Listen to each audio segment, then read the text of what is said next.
Are the chat. Welcome to Dutchess Discussions, where we talk about true crime and missing cases. Dutchess Discussions is a podcast about missing children and adults, where their stories are shared respectfully for informational purposes to help bring them home safely. Dutchess is a team from the West Coast to the East Coast, all the way from Florida, all the way to Canada. We have people working to make missing videos, talk about missing cases, and make missing posters for families with missing loved ones to get their information out there, to share their face in hopes that we can help them bring their loved one home. Every 40 seconds, across the United States, children and adults go missing. We help families find resources to bring their loved ones home. My name is Dutchess. I am your host, and we will be discussing Tyler Doyle's missing case with my special guest tonight for part 2, Sha Doyle Boyd. When you hit the like button and share this video out, it helps to put Tyler Doyle's name into the YouTube algorithm and causes it to trend on social media. Sha needs this information to be public everywhere on all social media platforms. So please go over and like this video and share this video. It helps Sha and the Doyle family to know that you've watched this video, that you found it informative, and that you support this family. The live stream will be starting soon. We will need to review the chat rules, so make sure you stay tuned for that video. It's coming up next.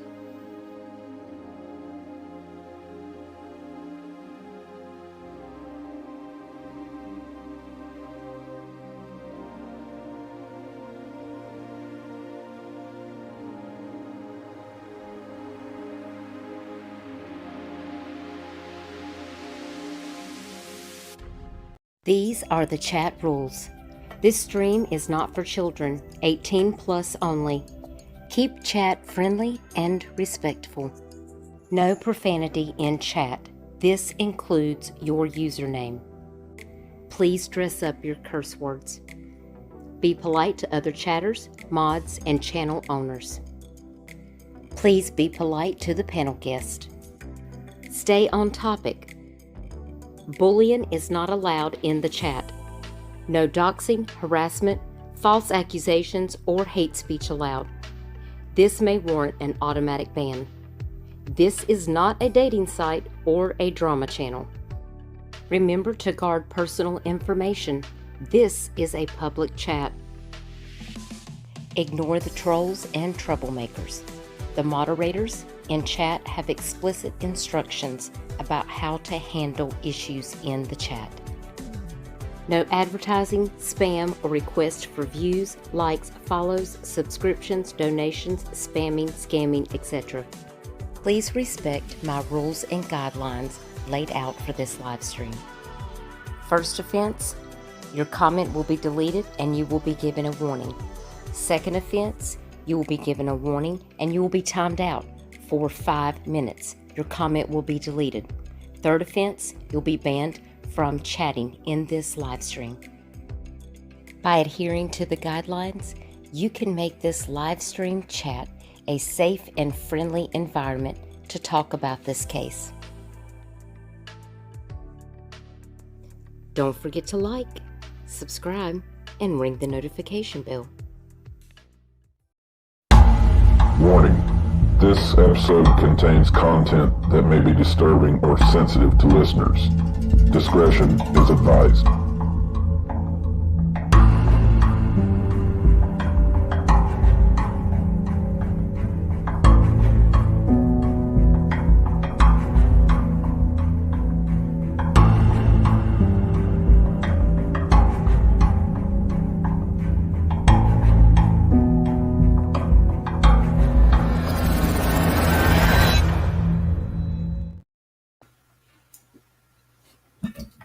Welcome, everyone. My name is Dutchess. And this is Dutchess Discussions, where we talk about true crime and missing cases. I hope everyone's having a wonderful evening. Thank you guys for being patient while we got everything organized and, just wanted to make sure that we have reviewed all the rules of the chat since it is open and this is not on subscribers only. Susanna, I don't know if there is closed captions. That may be something that has to be turned on from a YouTube standpoint, but I don't have the ability to access that right now, but I can check on that. So if you will give me a second, Susanna, I will go over there and take a look at that. I just want to welcome everyone here for our part 2 live with my special guest tonight. Again, Sha Doyle Boyd, my very good friend. Thank you, Sha, for being here. And you can unmute yourself if you want to.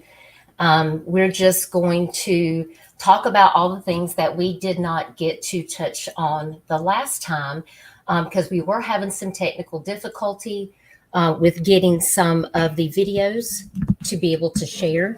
So we have those uploaded and we have a lot of information that we want you guys to hear and that we want you guys to see. I did receive some emails and some Facebook messages with questions for Sha, and she has those. And after we walk through some of this footage that Sha has that she wants to share with the public, she is willing to address those questions. So I really appreciate everyone that reached out that has been so kind to support the Doyle family. Sha, is there anything you want to say before we get started? Exactly what you said, how I appreciate so much you, first of all, for being there for our family. I mean, I could never do this without you.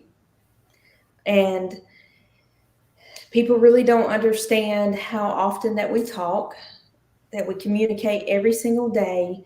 And I'm very grateful for you being the one behind the scenes, helping me to get what I want to say out there, because I cannot do it and I couldn't without you. So thank you so much, and I love you. I love you too. And I'm so thankful for all the kind messages that I've received after the last video. It's like we always had a big following of people who love us, and I'm thankful for that. Yes. That have been praying for our family. And I have had so many special messages come to me after the last video. And that means a lot to my family. Really does. So much. So we had more than 5,000 people that watched the live, but I did notice that only 120 people liked the live. So when you guys hit the like button on the live stream, it not only helps me to know if you enjoyed the video, if you found the video informative, but when you hit the like button and you share the video out, it actually helps to put Tyler Doyle's name into the YouTube algorithm. Yes. And it's more likely that his name will begin to trend in the videos. The more people that see this video, they can access the factual information that the family wants to be available to the public. So if you haven't already smashed that like button, please do that. It's not for me. I just did want to clarify one thing before we do get started. And chat, I appreciate you guys bearing with me. And by the way, I just want to give a shout out before we get started to all of my wonderful moderators. We have What Big Eyes in the chat. And I see Carla. Hey, Carla, I want to say hey to you too. Nana 6, we got Arctic Fox True Crime, Michelle Macklin, Dana K, Dragon Classy Diamond Art. We've got Hawkeye. Who else do we have here in the house? And people will be coming in and out through this live stream because we have people all the way on the Pacific, so sometimes they're time slots don't always line up with what we're doing out here on the East Coast. So I really appreciate all of my moderators being here to be supportive. So I wanted to say that first of all. The second thing that I do want to address just very quickly so I can put this to rest. There's just a couple of things that that have been said on the internet that I want to clear up immediately. Is that okay, Shay, if we just go ahead and knock that out right now? Yes, please.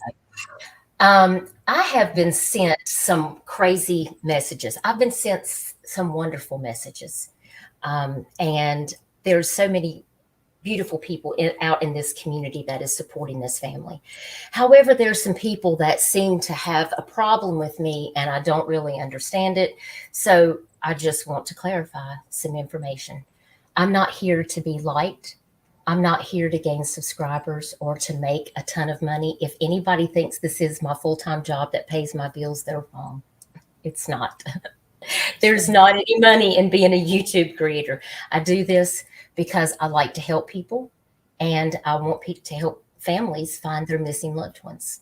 And it's something that my team works together and we dedicate our time and resources to do this. It's not something that we have to do. It's something that we want to do. And can I say something about what you do? It just so happens it was a miracle that you happened to live right there by the boat landing and you got to see what was going on and you were brought into our lives. And that was God sent. As soon as I heard, because of my own situation that I've had where I almost drowned in the same inlet, it becomes personal to me when I know that somebody else is out there in that same situation. And I just wanted to go out there to say, hey, if there's anything that we can do, we have friends with boats, we have friends that, what can we do to offer support? And that's exactly how we met, was to speak to that. I would like to speak to that. Not only is he not our family, he is not even somebody we know. The night that I got to the boat landing at Windjammer with my brother, and we saw the rescue boat, we thought it was a rescue boat, coming by after we saw he was in the ambulance. Then it was Tyler's boat going by.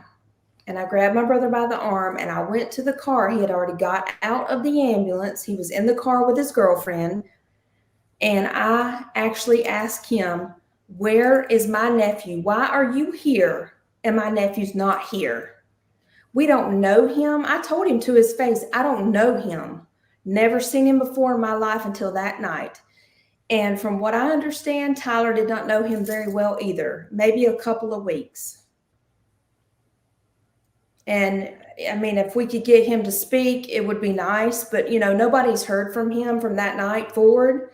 He, I guess, was forced to go out by the DNR to show them what really happened out there that day, because his story changed several times. And they had to get him out there and they believe what he says, and whatever happened out there, we don't know. I mean, if what he says happened, it happened. But nobody else was out there but Tyler and him at that time. And then some other people came by in boats, but we'll talk about that later. But yeah, he is no relation to us at all. We don't know him, seen him that one night, and that was it. Never saw him again. Never got a phone call to say, I'm sorry about what happened to Tyler. He didn't come to the vigil. He never came to the landing. He's been in hiding. But I have had messages from my friends, actually one of my friends who sold him some four-wheeler tires 2 weeks after Tyler went missing. So apparently the DNR is telling me, oh, well, he can't come out here because he's depressed and what all, everything. But then she messaged me and said, I didn't know if you knew this or not, but he was here and he bought some four-wheeler tires. I don't think that's somebody that sounds too depressed to me. And no calls from him to say that he's sorry, nothing. That night that I approached him and I said, who are you? How do you know my nephew? Why are you here? Why is he not here? He was so calm and cool, and good for him. He's alive. That's good. But if we could find some answers for Tyler, that would be great. But, we don't know how to talk to this guy. We don't know him. We don't know how to reach him. So Right. there you go. Well, I have tried to reach out to him to ask him if he would like to, if he ever wanted to go public and just talk about what happened out there. I think people would really like to hear from him. Yeah, I'd like to hear from him. And it won't be monetized. I'm not doing this to make money. My brother would like to hear from him. We just want to get the truth out. And, we would like to be able to hear that from him. I hate that he's, I understand that a lot of people think that he's a good person. I think even the guy from Ceto told me that he was a nice guy. I do feel like that I know you guys want to know more information, and maybe one day he'll be willing to talk about it. And I pray that happens. I hope it does too, because I don't see why he don't want to talk about it. Him not talking about it is what makes people very suspicious. I mean, if you don't want to talk about it, then, here's the thing. My brother has a hard time talking about Tyler not being with him every day. If you didn't know Tyler and that's your friend only for 2 weeks, then what's your problem with coming to the family and talking to us about it? Yeah, I agree. So that was, I apologize that I had to just get some of these comments out of the way. But listen, it's not my character. The people who know me in real life know that that's not why. And thank you, Arctic Fox. You're my brother from another mother. These people know me. I barely make enough money to pay for all the apps and stuff that I have that I use to make these videos and posters. And you know what? That's okay, because I'm good. It's not about the money. It's about helping people. And some people actually do just want to help in the community. And that's all that I'm trying to do is, and I didn't ask Shay or Brian to come and speak. Shay approached me and said, I have some things that I need people to know. And of course, I know that people were very jaded in the beginning because the family wasn't speaking out, but that's because they were busy looking for Tyler. It was very stressful on them. And you have to give the family space to process what's happening. You have no idea what they're going through during that time. And I saw you guys every day. There were times when we just cried and cried. Yes, it's been very, very hard for y'all. Yes, it has. And I don't know anybody who's ever went through this myself. And this is, my God, we had no idea what we were facing. From day one, if I look back on it and I'm like, Jesus, I have never in my life thought for 1 second that I would have to go through something like this.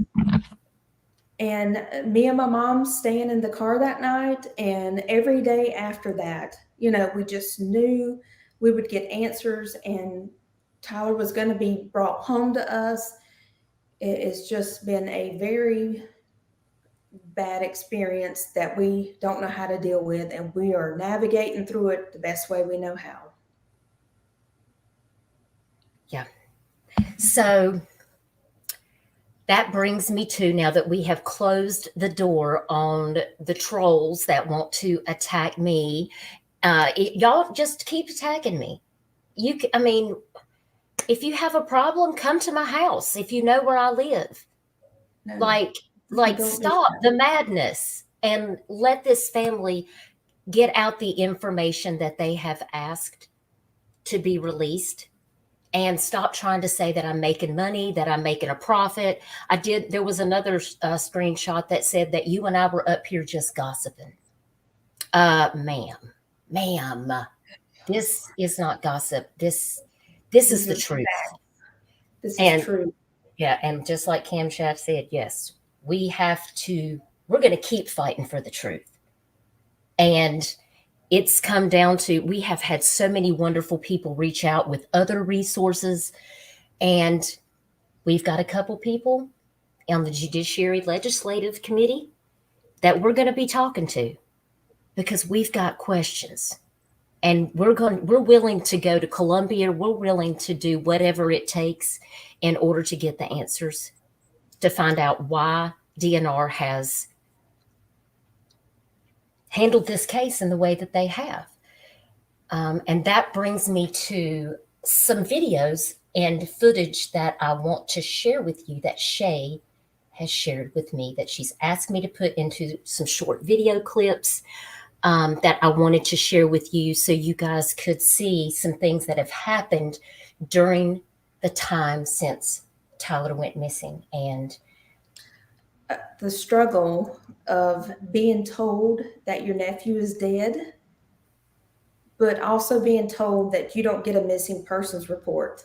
And Dutchess, you taught me so much about the difference between the different types of, places you can report somebody missing. I would have never learned all this stuff without you. But the struggle that my family, my brother and I, have fought for so hard, to be told over and over again that he is not alive, that he's going to wash ashore, but to also be told that you can't have a missing persons report. And then you finally speak to the lady at Namus, and she gave me so much closure today about my struggle, and told me exactly how I was feeling, that I was justified in my feelings, that she has dealt with this before with this kind of law enforcement. I mean, that's got to change. If you are out in the water and you go missing, you don't get anything, nothing. You get a DNR agent who is accustomed to giving people tickets for, we actually had one of the guys out there at the landing that day. I won't name his name because this would be hurtful to the family that he talked about in front of my family, bragging about how he arrested a guy who was drunk and driving on his boat, which I get that. But you don't bring that up. Why do you want to bring that up? He even told the name. And if the family knew that he was saying that to my family, that would be very upsetting. But they are used to protecting wildlife, not humans. I mean, they don't even, I live on the waterway, so I can see that they're not present here. Jet skis are crashing into docks around our neighborhood. They're crashing into each other. So, they're used to protecting wildlife. Let them do that. They should not be in charge over a missing human being. I can't agree with you more. I think the first thing that I want to start out with, we have a lot of footage, guys. We have a lot of footage. I hope you got your popcorn and your sweet tea and whatever you need, and you're comfy, got your comfy clothes on, and so we can dig in to these voice calls and these videos that we have. So I am going to go over and get my video ready. I think we should start out with the phone call repository. And in case anybody in the chat doesn't know, a repository is it's kind of like a library. It's kind of like a file. So I made a repository of all the photos and text, and I made a repository of all the phone calls so that we would have a place to dump all of this information, because it's a lot. It's a lot. So this first video that we're going to get into is going to take us through the phone call repository. So let me get over here. I'm going to share my screen.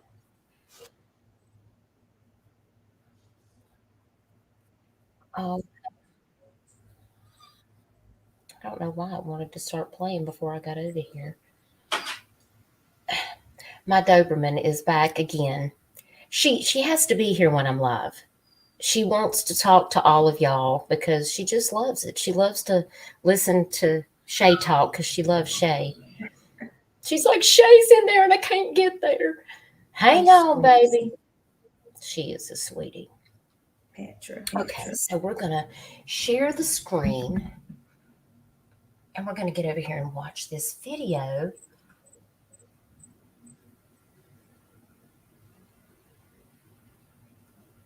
And if you want to mute out, you can. That way it may not echo.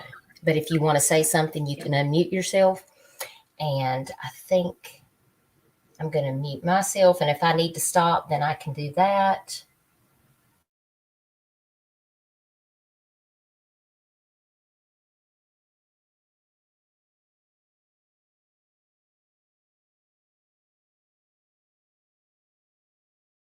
You have reached the non-emergency line at Horry County 911. All operators are currently busy. Please hold for the next available operator. Started, since we still can't find him, and I'm not sure if I've called the right precinct, but if you could help me with that, I would really appreciate it. Okay, And I'm his aunt, Sha Doyle Boyd. We are getting a lot of different threats towards my parents. Them calling their phone all night long, their house phone. People threatened to kill his wife, saying that he's not really missing. Yeah, and I told my mom that I would call you guys today to make sure that we could prove that there is a missing persons report been filed or whatever. 843. Okay, and do you know if his wife made that missing? No, I don't know. I've been with her. We've been out at the landing every day since last Thursday. Me, my mom, my dad, my brother, and she's there when she can be. She's 30 weeks pregnant, and I mean, I could call her and ask her, but I mean, I don't know if she has or not. Okay, Tyler? Tyler Doyle, Doyle. And what's his date of birth? His birthday is September.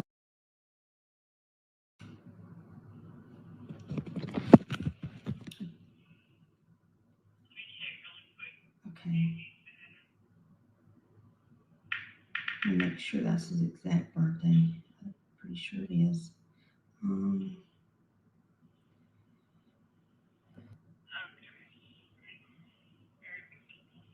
Okay, no problem.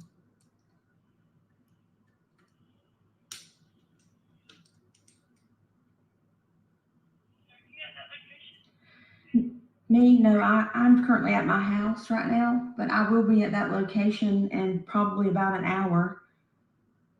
Okay, so you're not Go missing from here. He went missing from out in the inlet in Little River. Yes, ma'am, but they can still go. And we, the North Myrtle Beach Police Department have been involved, Horry County Police, the DNR, of course, the Coast Guard, and then Brunswick County. But we didn't know if there was ever a report actually filed as him being a missing person, because he has been missing since Thursday. Last Thursday, yeah. What was he last seen wearing? He was last seen wearing khaki pants, and from what I remember, because I didn't see him that day, but from what I was told, a camouflage jacket. He's got light brown hair, blue eyes. He's probably 5'9", 220 pounds, 230, I guess. Actually, I have a picture of his driver's license, because I'm the one who found his waders out in the off 2.5 miles off the coast of Charlotte. So. What's his date of birth? You already told me. I am so sorry about that. That's okay. Let me get you a more accurate height and weight when I look at his driver's license. Let's see. Have his address. Okay, his address is Loris, South Carolina, 29569.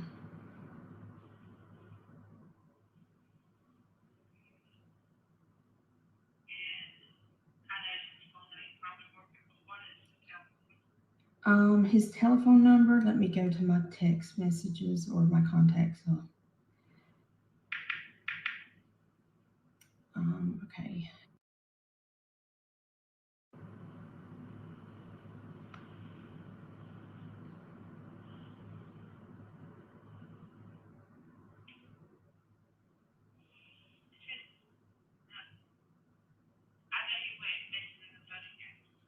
Yeah, yeah.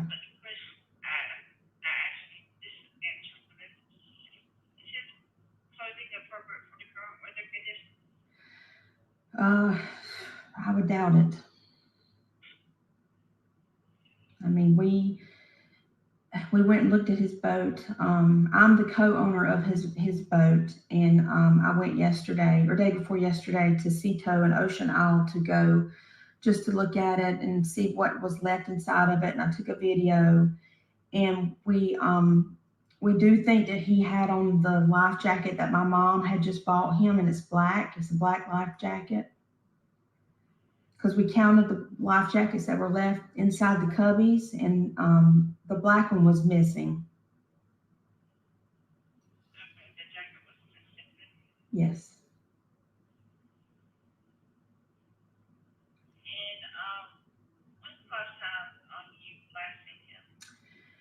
Okay, the last time I saw him was,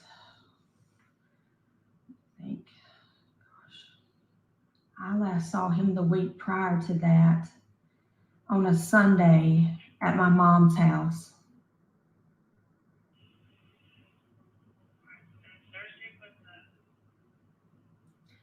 Thursday last week was whenever he went missing.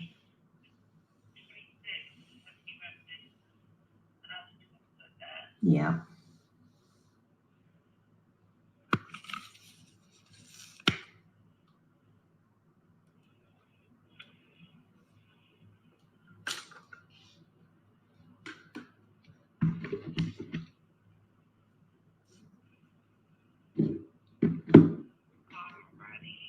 My mom is going to call HTC to figure out, who's calling her constantly private all throughout the night. And his wife, she had to have like 3 people stay with her last night because she was so scared from all we called the police yesterday, or she did, his wife did. But me and my mom were just talking, and we were like, nobody ever told us if they reported him missing or not, which obviously they know he's missing, but.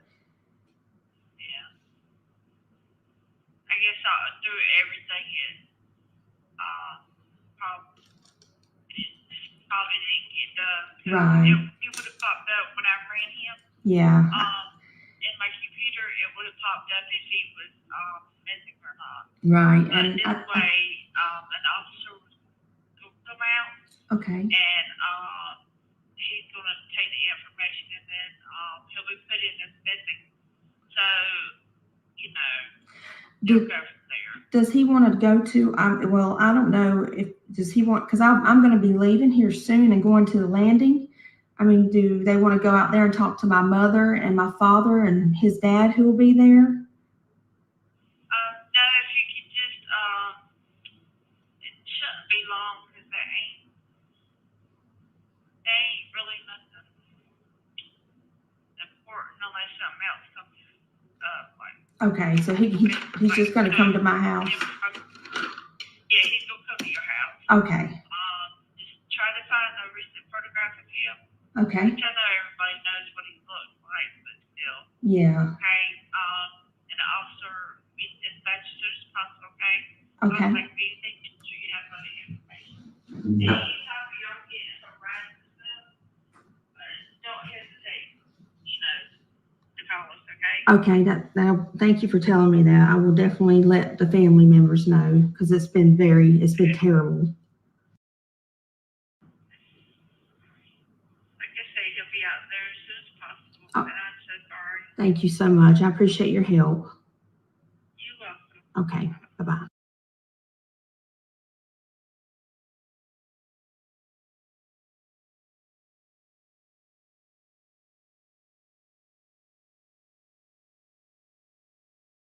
This is Sherry. Hi, Sherry. My name is Sharon Boyd. and I'm calling on behalf of trying to find out if my nephew Tyler Doyle has been reported missing.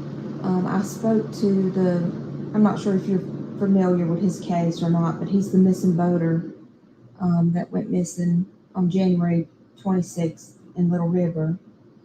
And yesterday, I spoke with Ronnie Floyd, the guy who's handling his case, and he said that he had been reported missing at this point. But I'm looking online and I don't see where that's taking place. And I just didn't know if you could look it up and help guide me in the right direction to find that information. Okay, hold on. Let me see if I can find anything. You said this was reported on yesterday? Well, Mr. Floyd, I talked to him yesterday. He's the lead investigator with the DNR. And he told me that he had already put Tyler into the missing database for missing persons. And I called you guys back on February 5th, and I spoke to Heather at your dispatch, and she looked it up, and he had not been reported missing. And so since then, I've been working really hard to try to get this done. And he told me it was done yesterday, but I didn't. She looked it up that day and told me he was not missing. So I thought I could call you guys back and you could look it up for me. Yes, ma'am. Hold on for me. Let me see if I can find anything. Hold for me, okay? Thank you so much. Mm-hmm.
Hi, Miss Shannon.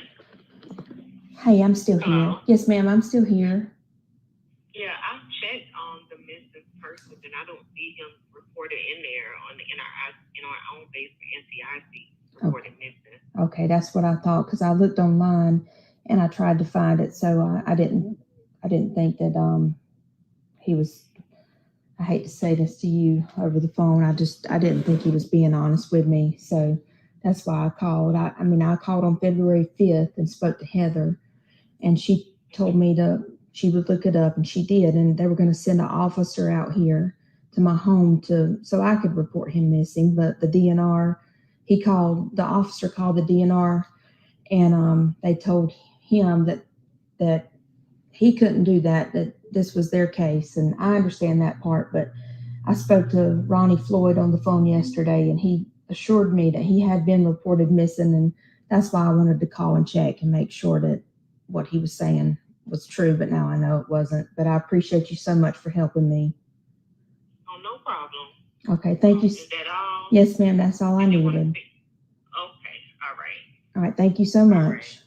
You're welcome. All right, bye-bye.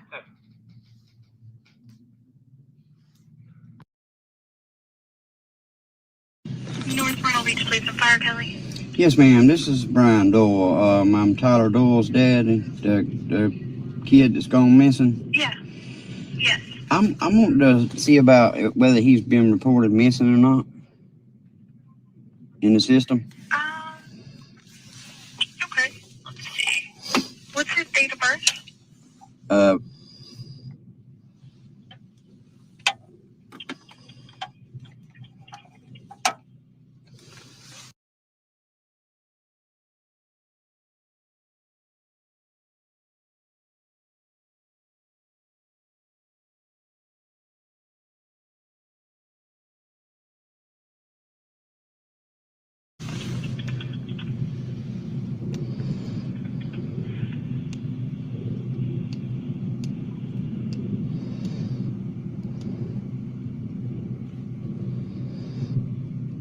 Hold on 1 second for me, okay? Okay.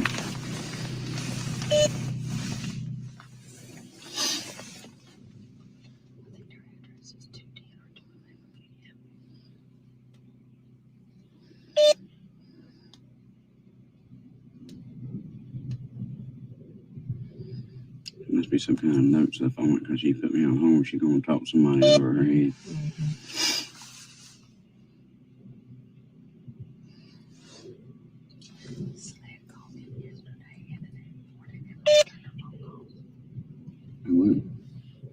Why they putting us on hold? There must be some facts in there. Alex told me she said you made sure to call Laura.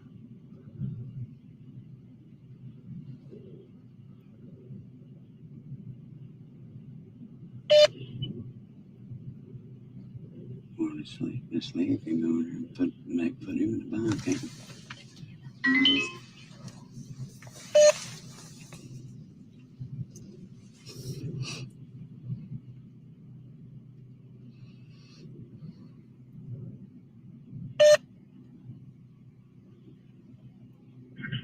Okay, you still there? Yeah.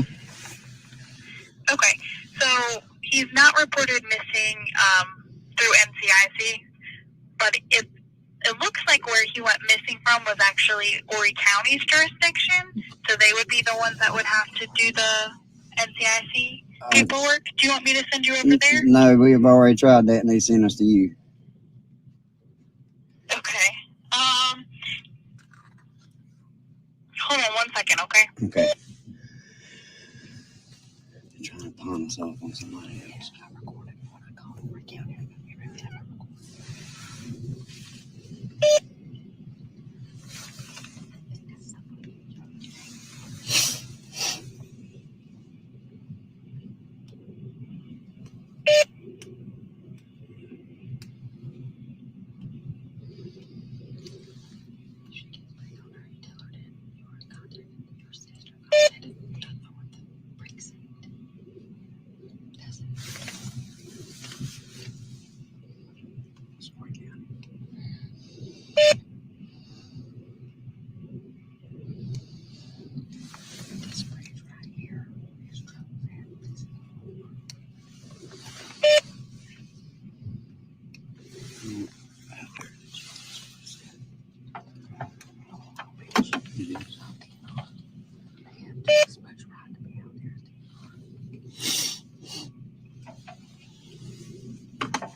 Oh, yeah.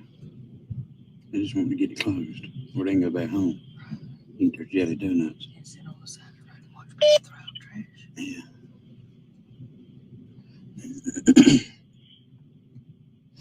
Okay, we're making contact with DNR to see if they're able to enter that. So just hold on 1 second, okay? We're going to give them a phone call. Okay, they've already told us no, so. They're right here. They're right here with us. Yeah, they're right here with us. Okay, hold on 1 second. He's already talked to them. They said he's dead. Why did Horry County say no? So They said it was. hi, this is Brian's sister Shay. Tyler is my nephew. Okay. So I called a couple weeks ago to Horry County non-emergency 911, and I spoke to Heather, and I explained to her that it just dawned on me. I said, maybe he had not been reported missing, and she said, "Oh my goodness." She goes, "Well, let me check into that." I gave her his date of birth, his address, and she said he has not been reported missing. She said, "I'm going to send an officer out to your house," and that was with the North Precinct. And I waited between 16 and 20 minutes, and then finally she called me back, and she said she spoke to an officer who told me that was not up to him, that was up to the DNR. Well, since then, I have made some contacts and actually spoke to a lady named Alex at SLED. And she said that she was going to try to help me figure out and get to the bottom of this, of why no one has put him in any missing persons thing. The DNR has literally just told us every day that he's dead. And if he's dead, then why have we waited 30 days and there is no Tyler? We can't find him. Okay, I'm sorry. I don't want to interrupt you, but let me just get your name and number quick, because we have DNR on the other line, and they're going to give you a phone call. They're right here beside me. I mean, literally. Who are you speaking And to? The dispatch center. They're Okay. saying no. Yeah, well, you can take down my name and number. It's Sha Boyd. Okay, hold on just 1 second. Thank you.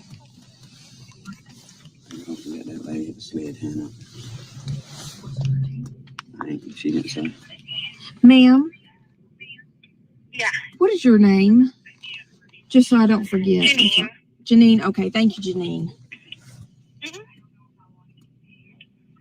Okay, I'm sorry. So you said they were telling you to reach out to SLED, and then No, I what did. happened from there? I did my own research, and I found out that there is an advocate for families of missing people. So I did get in contact with a lady named Alex from SLED, and she has been looking into this for the last 2 days for me, and she encouraged me, after she did her research, to contact North Myrtle Beach Police Department, because she had already contacted Horry County Police, and she said that our next step was to contact you guys to file a missing persons report. And because the DNR, they've absolutely refused. They said that they cannot do that. They don't do that. They told us Tyler's dead, and we are 30 days out now. Mm-hmm. Okay, so where was he actually last seen? Last seen by his dad Wednesday in Loris at his home. Okay, and then with his friend on the boat, where was he last seen? That's something you'd have to ask him. We don't know. Okay. Because we weren't out there. And his And name, was he seen by anybody after his father on Wednesday? Like his wife or anybody? we don't know. I mean, we can only, it's just me and my brother sitting here, so we don't know who saw him after he saw his dad at home on Wednesday. And what took place out in the jetties, we have no idea. Okay. Yeah, see, I guess the issue is that's right on the border.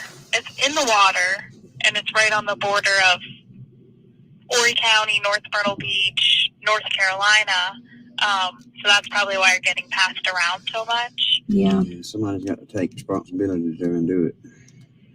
It's very easy to do, it's just we want him put in there just in case, I mean, it seems like it's unfair to us as a family to not have him put in that system. Do you know which county officers have been talking to you guys? Because we haven't had any North Myrtle Beach officers involved. I think it's just been DNR in Horry County. Yeah, so the one that I called, when I called the non-emergency 911 number, all I can tell you is the lady's name. Her name was Heather. She was the dispatch lady. But she never actually gave me a officer name. She just said that an officer was coming to my house.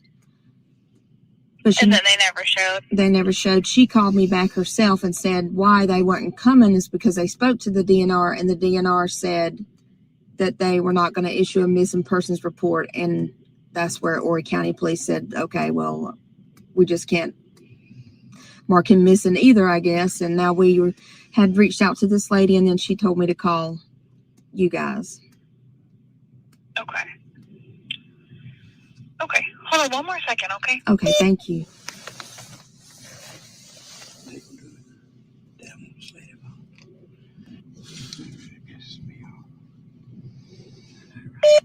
About what the DNR said. Mm-hmm. Yep.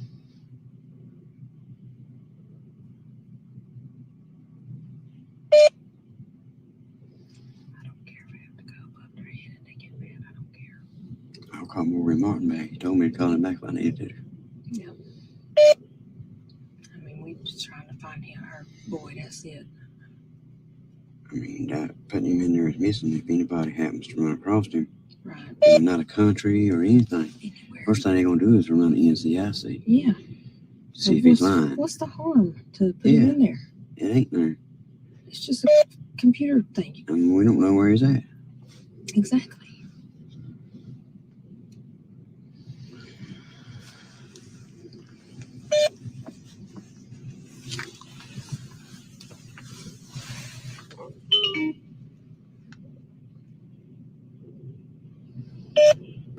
Get to the bottom of it. This ain't right. No. You know, I've been reading, and a lot of families end up having to do that because they can't get the right help. And it's just because it only takes a couple of them to get their heads together, like that bald-headed one over there. Mm-hmm. So he's the main reason why we didn't get the help from the Air Force. Right. He didn't want it. They can all get mad at me. I don't care. I don't give a damn either. They can't eat me. See if they'd have brought the Air Force in when I tried to get them to. Instead of a week and a half, almost 2 weeks later, we might have had a better outcome. But they thought they had the boots on, so.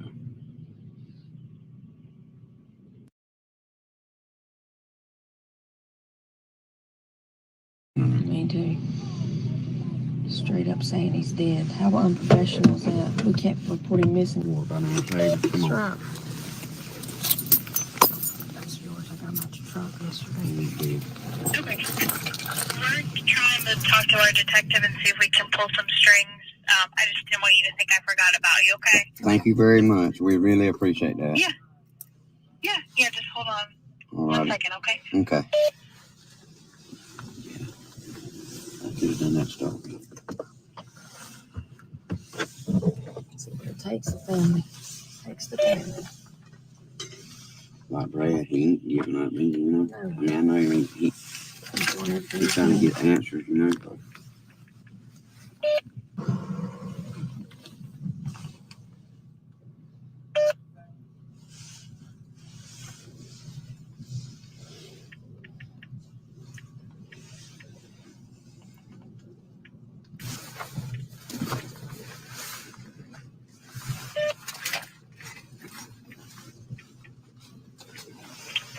Okay, so there. Uh-huh. Okay, so Detective Lynham is going to give you a phone call tonight. Uh-huh. He wants to look into the case a little bit further before he gives you a phone call. Okay. So I can't give you a time frame, That's but fine. we do have Sharon's name and number written down. Okay.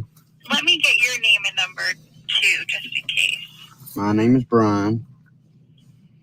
Okay, so I have Sharon's number and I have your number. Probably be best for him to call. After he does some more research, okay? Okay, yeah, and if he wants to call one of us, it'd probably be better for him to call my sister because she's more familiar with all the information and stuff. she's got all the paperwork and all that good stuff.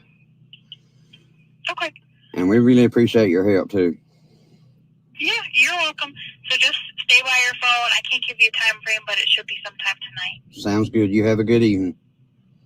Thank you. You too. Bye. Bye-bye.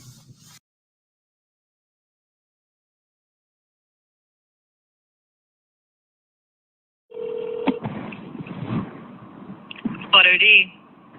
Hi, I'm calling to ask a question.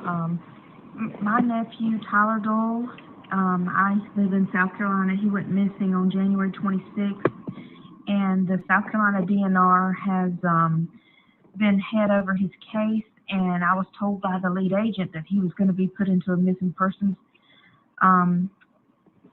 database, and I've been trying to search all over the internet, and everything I come up with and doesn't show that he has been reported missing by them. And I was told that he had that done 2 weeks ago on a Thursday. I've also called our local police, and they also looked it up for me to say that he had not been reported missing. And I just wanted to call and see if you could give me any insight to what I should do next, or...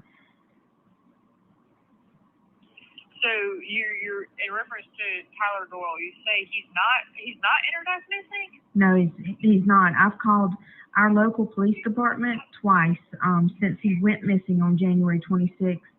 The first time I called, the lady, her name was Heather, and she looked it up for me and was going to have. She said, no, he's not been reported missing, and she said, I'm going to have an officer come out to your house.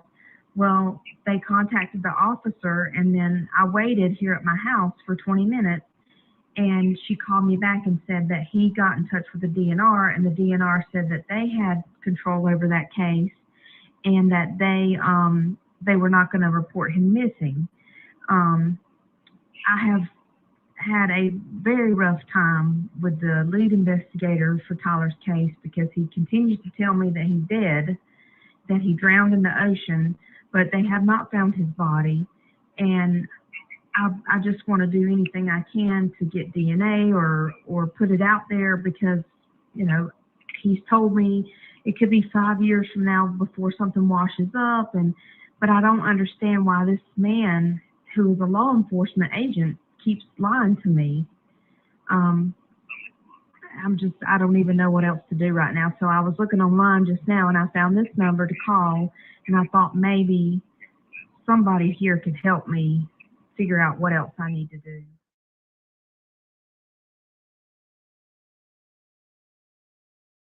Called North Myrtle Beach, also called North Myrtle Beach Police Department in South Carolina, where he actually went missing. They were also looking for him. I've called Horry County Police Department twice. Once, I think the first time I called them was on February 5th. I have been in touch with the victim's advocate, the family victim's advocate for South Carolina DNR, to report this to her. And she told me that she did not think that the local Horry County Police, our county police, would have access to that, but I don't see how that would be possible. I mean, they did. The lady looked it up and told me that he was not reported missing, so I just... Okay, well, if DNR is lead on the case, then they would have all the information regarding that case. Yeah, I know. I'm not sure why they're not being forthcoming with you, but I know as far as SLED, there's nothing that we can do. We can't take a missing persons report. Okay. You've spoken with both agencies that would do that. I would think the local law enforcement would be the ones to file the missing persons report. Mm-hmm. However, it's obviously already being investigated, so I'm sure it's being investigated as a missing persons case, or because I mean, if he was never reported missing, then how would they know to investigate? Does that make sense? So, right. Yeah, I'm not sure what to advise you on. Okay, so I just know there's nothing we can do on our end. When he told me 2 weeks ago that he had reported him missing, do you know how long it takes that to process? Is that something that happens right away, or? It depends on the agency, honestly, and how fast they are with doing that. Okay. Yes, ma'am. So there's Namus, and what else? What other system is there for missing persons in South Carolina? I'm honestly not quite sure. Our missing persons agent is out of the office. She left at 5. Okay. She would know that information, so she should be in office tomorrow, actually. So if you want to call back tomorrow between 8:30 and 5, she might be able to provide you more information than I can. This is just the after-hours operations desk. Okay. So I'm not the best person to speak with about this. Okay. But she, like I said, she might be able to provide you with more information. Okay, that helps a lot. Thank you so much. I'll call her back tomorrow. Sounds good, yes, ma'am. Thank you. All right, thanks. Bye-bye.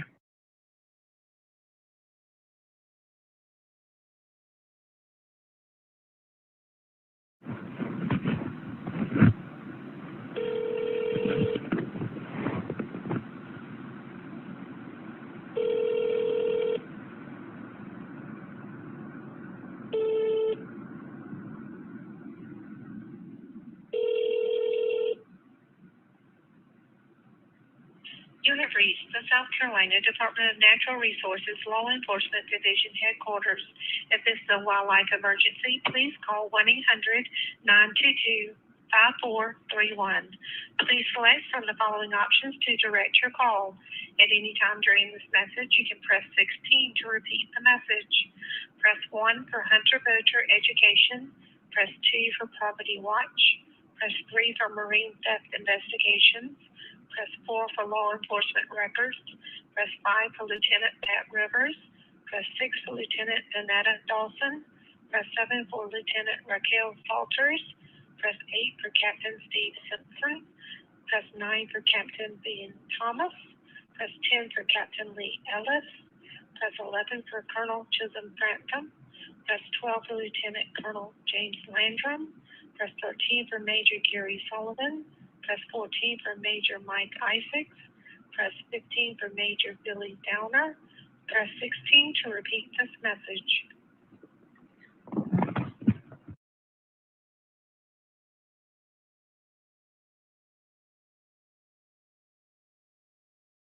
Resources, law enforcement education. Hi, I'm not sure if I have the right number, but I'm trying to find out some information about the policy behind South Carolina DNR and missing persons. Okay, all right. That would be our law enforcement division, and you would probably need to speak to an officer for that information. Okay, do you So have? let me give you a number. Okay. Yes, ma'am. 1-800 Mhm. 922 Okay. 5431. Okay, just ask if anybody. Just ask to speak to an officer. Okay, thanks. Concerning law enforcement question, you can ask the question, then they'll tell you who to contact. Okay, thank you. All right, All or right. they'll have an officer contact you. Thank you. All right. Yes, ma'am. Bye-bye.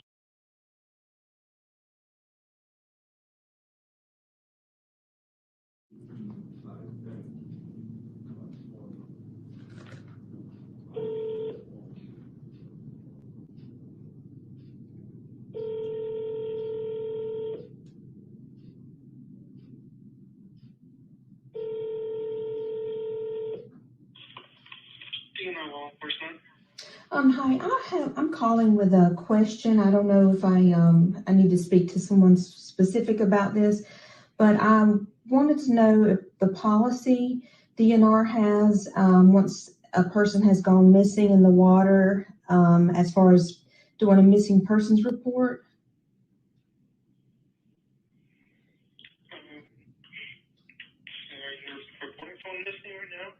No, I'm my nephew Tyler Doyle is has been missing since January 26th, and it took me a very long time to finally get a missing persons report from his the officer that was in charge of his investigation, and we basically had to beg for it. And I wanted to know the policy behind how those operations are dealt with through the agency, and what happens after they finally do the report and then someone claims that they saw the person. And now I'm trying to get my nephew put into Namus, which the officer hasn't done that yet either. So I'm trying to do it on my own, and I've just had some questions about the policy that you guys have as in place for that. Yeah, if you number, I can pass it along to someone who can answer your questions for you. Okay, my name is Sha Boyd.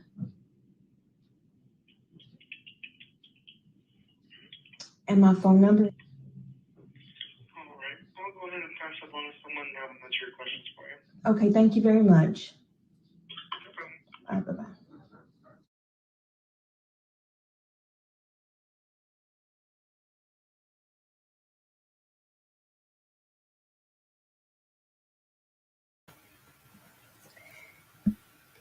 That was quite sad to listen to, Shay. Yeah. Is there anything that you want to a talk to lot us of about? time and effort.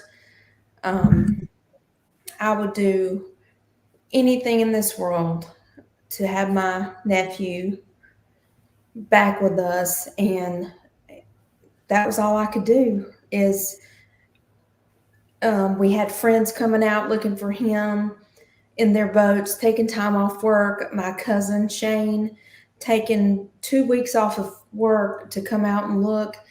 And after, we all as a family worked together and our friends came out, the last thing I had to do was just go with what the DNR told me. Ronnie Floyd said Tyler was in heaven. He told me that to my face. And he said that one day his bones are going to wash ashore. But when I asked for a missing persons report, I was denied that over and over and over and over again. Not only by him, but from listening to the calls, you can hear Horry County Police do not support my family. North Myrtle Beach Police Department, they didn't know what to do. I mean, everybody's thinking that DNR is taking care of what our family needs, but they're not communicating with each other, or either they are and they are hearing from DNR that this is our case and we're going to handle it. Well, guess what? They didn't handle that case. And to this day, we are still waiting for Ronnie Floyd to communicate with Namus. He has not done that. I've spoke with Catherine a couple of times, and she told me in detail, and Dutchess, you have that video as well, about how she has also tried to reach out to him. So all these phone calls are behind the scenes of the least I could do to do what I can do to just figure out what I can do to help find my nephew. If they say that he drowned, which I don't believe, I don't think he would have drowned out there. I think he's a strong man. If I can see Tyler out there that night, I see him surviving. My brother does. My parents do. Lakeland does. He would have never drowned out there. Yeah. He was smart. His father taught him as a little child, taking him duck hunting, to have your life jacket on. If the tide takes you out, you don't fight it. You just let it take you, because you're going to come back in. How we found his waders 3 days later, I guess. I can't even remember. It's all a blur, but I would think the Coast Guard would have found him. I mean, they focused, not the Coast Guard, but the search and rescue people with DNR were focusing on the jetties, saying that he was sunk down by the jetty rocks for several days. And they were like, oh, that is him. We know it. We can see it on sonar. It was a tree. It was not Tyler. Wow. There was some really interesting comments that we had in the chat that I wanted to just bring back up real quick, so I didn't forget about it, because when people ask questions in the chat, I try to make sure that, because when I'm sharing video, I can't get to my StreamYard, so I'm watching it on my phone. So New Start Homestead says, tell Shay to explain about the phone location and the 360 so that way people won't be confused. Talk to us about that. Okay, so whenever we got the FOIA information, it came on a jump drive. I got it in the mail. I did a video of it when I opened it. I have that video. Yes. And it was on a jump drive because I guess it was too large for them to mail. I don't know. I mean, it just came that way. The 911 call has him pinged in Ocean Isle Beach, I believe it is. And you went there with Brian. Yes. But our Life 360 has him pinging going down right at the jetty. But when they tried to call his phone, which would have went down or cut off or whatever, we don't know if it's underneath the water. We don't know what happened that day. So whenever 911 tried to call him back after all the calls, the last ping on his phone was in Ocean Isle Beach. Correct. And I'm not sure how that happened, if it's a tower or if if he had his phone and it drifted with him with his life jacket on. I mean, we don't know. That's the thing. That's the problem with this whole situation is we are being told what they think happens off of one person out there that was with him. Tyler does not have a voice. We have to be his voice. And if you listen to all those calls, that was 40 minutes of calls that you combined. And that is weeks of calls for me and my brother. Yes. And we compiled them all together. And anything that was, if it sounded like there was any gaps, Susanna, it's because we had to edit those together. There was sensitive personal information that had to be edited out. And they actually, there were phone calls on here that were shortened because of the amount of time that they were left sitting on hold. Isn't that true, yes. Shay? That is exactly true. And if you can understand it as I understand it, so I'm asking questions and I'm like, I'm thinking they don't know what we know. So nobody's communicating together. So it took us to do all this, and you see where it got us, nowhere. Yeah. So I do have something real quick. I'm going to turn my camera off so I can go over here and play this video. We have you receiving the jump drive video.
That was a lot of information on that jump drive.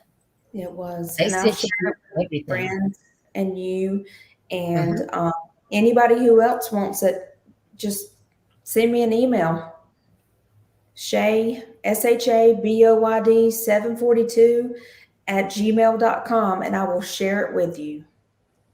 And if you can't remember that, you can always email me at Dutchess 4 themissing@gmail.com, and I will be happy to send your request to Shay. We'll be happy to get that out for you.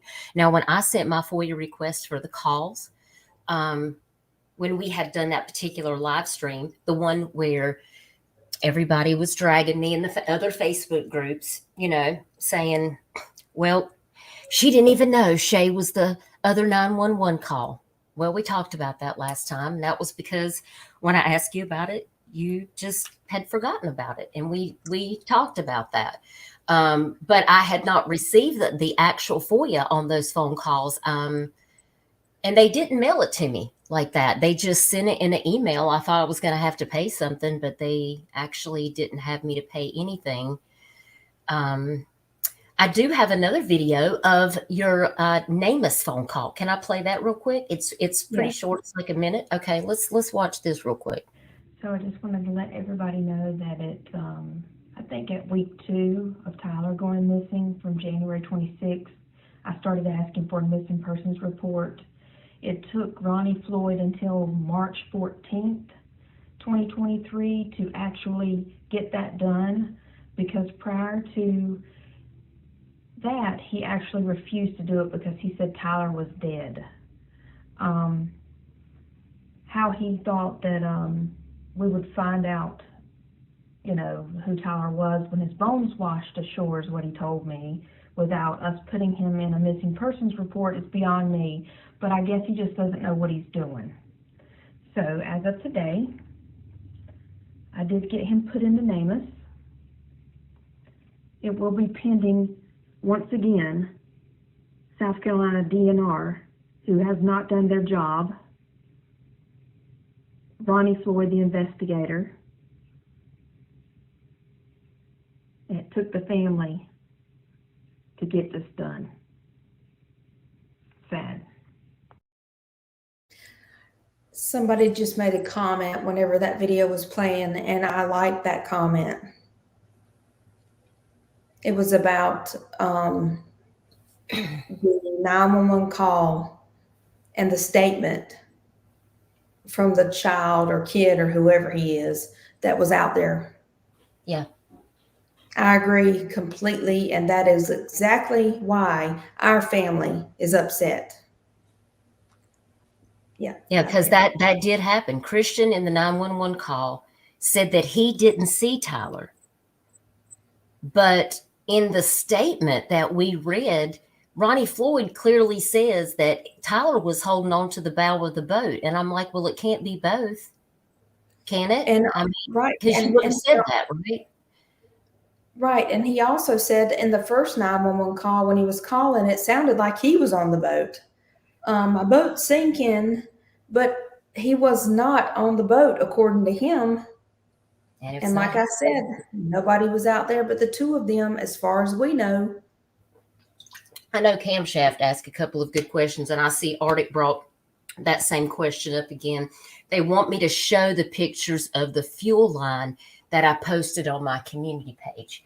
So I'm going to go over here to my YouTube page, and I'm going to share my screen, and we're going to take a look at that. I made a little video, and then I made just a regular community post about it.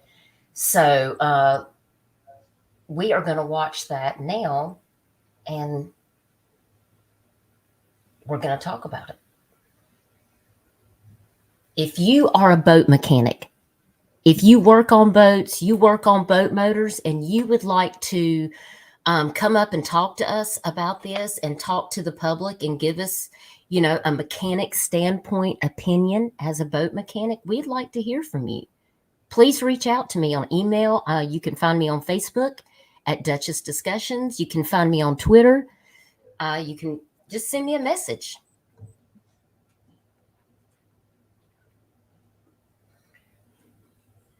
Okay, so here is the short that I did, and then we'll go over to that community post.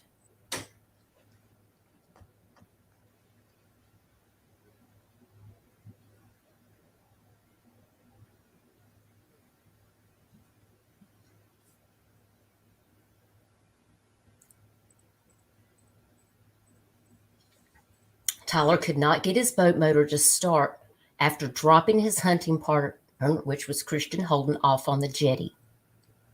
And I had asked people to leave me comments about this right here.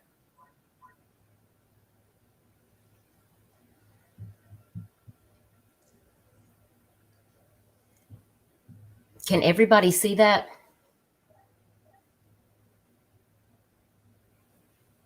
I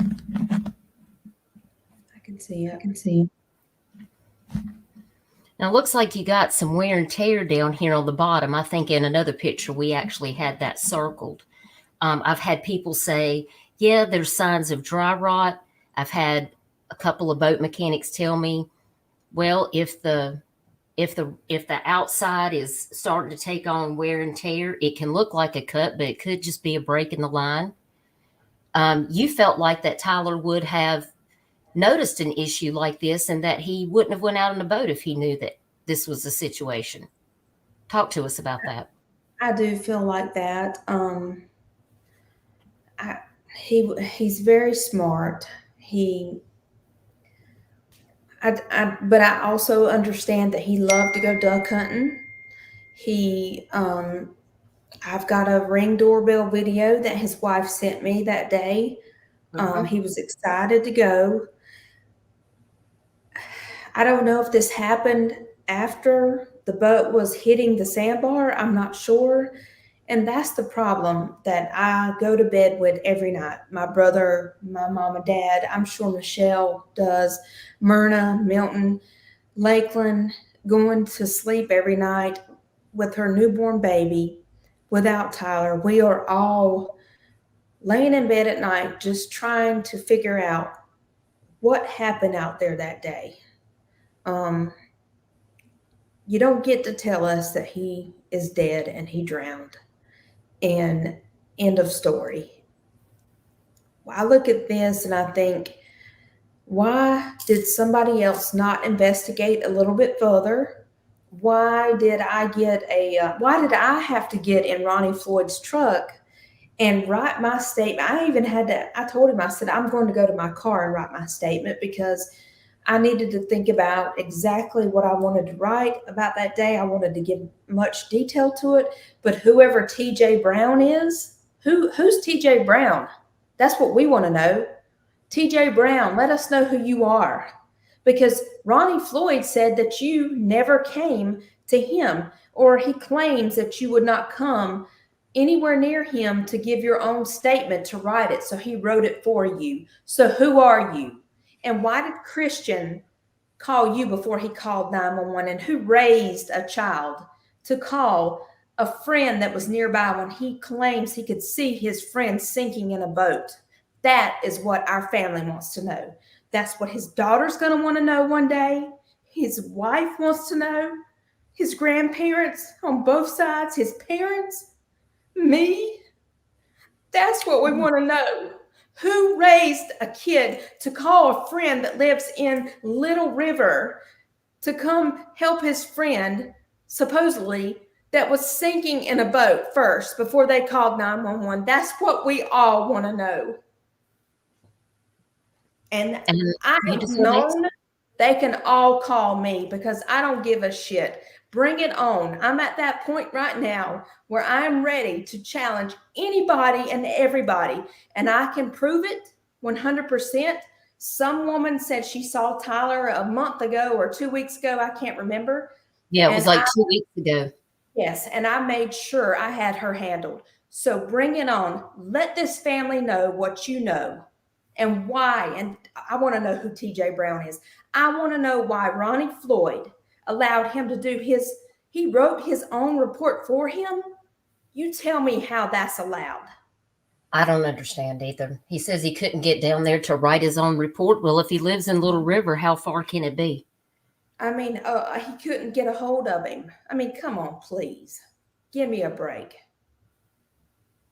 I'm just sick of this shit. I'm upset. My heart is broken. Nobody understands what our family has had to go through from all these people who have harassed us. Bring it on some more, because the truth is right here and it's going to stay right here.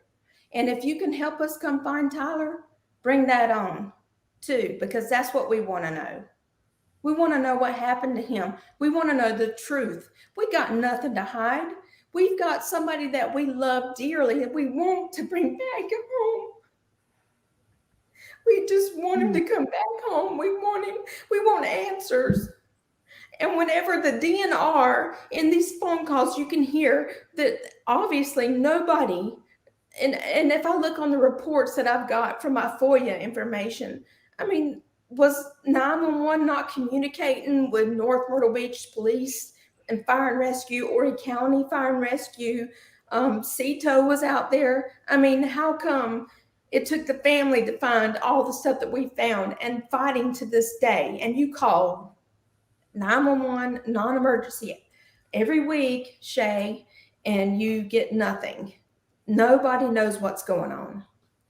Yeah, Spirited Journey, the witness statements, in which I didn't find out until later on when Ronnie Floyd confessed to me that there was a boat with he told me there was a husband and wife that Christian had waved down. And while he was busy waving the only boat that he saw out there, it took 3 minutes for them to turn around because he was jumping up and down trying to get their attention. So they came back to the jetty, and he told them that his friend was out in the water, his boat was sinking, and he never did tell me if they went and searched for Tyler. And come to find out, there was 4 people on that boat, not 2. There was 4 people on that boat. And I wanted to know, like, well, who are these people? What was their statement? Did they go try to look for Tyler? Did they see Tyler? But that's when Christian said, I went to make these phone calls, and when I turned around, I couldn't see Tyler anymore, and he wasn't answering his phone. So that's why I really would like for Christian to come out and speak his truth, because the only way that we're going to know after the fact is to hear it from him. And I think that the family deserves at least that much, is just to hear exactly what transpired that day, and for him not to reach out to the family and, offer his condolences or his just that he's thinking about them or any support or what can I do to help. None of that has happened. And I guess we're all raised differently. That's not how I was raised, but me either. But I did want to make sure that, we clarified that piece of information. Let me see if I've got a couple other little videos over here. I did want to share this really sentimental video of Tyler and his race car that Shay shared with me. Daddy took this video. Yeah. And so I want to share it with you guys now.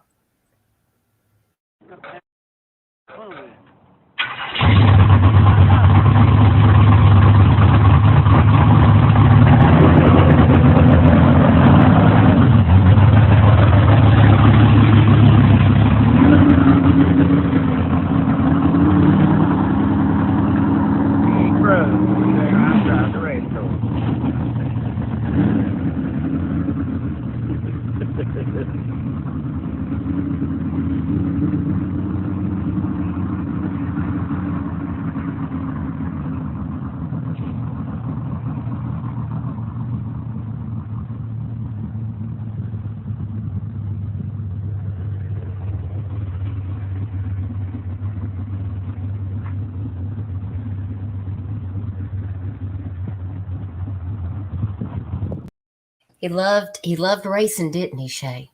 He did. Or I'm going to say he does. He does love racing. It's so hard for me to use that word that he did, because it's been hard for all of us to use that word. So we're going to say he does love racing. We will say he does love racing. And I do hope that I will be able to go out. Brian, if you're listening, we love you and support you, brother. And I'm hoping that I'm going to be able to go out and see you race Tyler's car this season, because I would really like to be there to support that. And I know that you probably have a lot of the race family.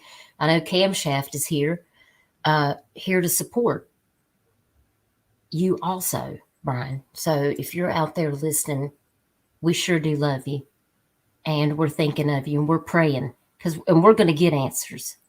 We're going to get answers. We're going to get to the bottom of this.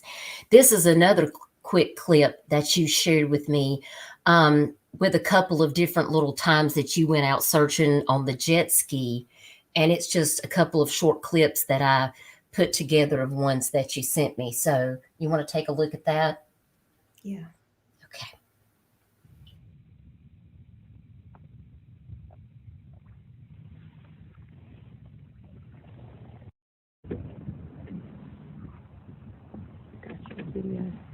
The private property looking for Tyler with Wings of Hope, and you think that we're trespassing. Karen, got you.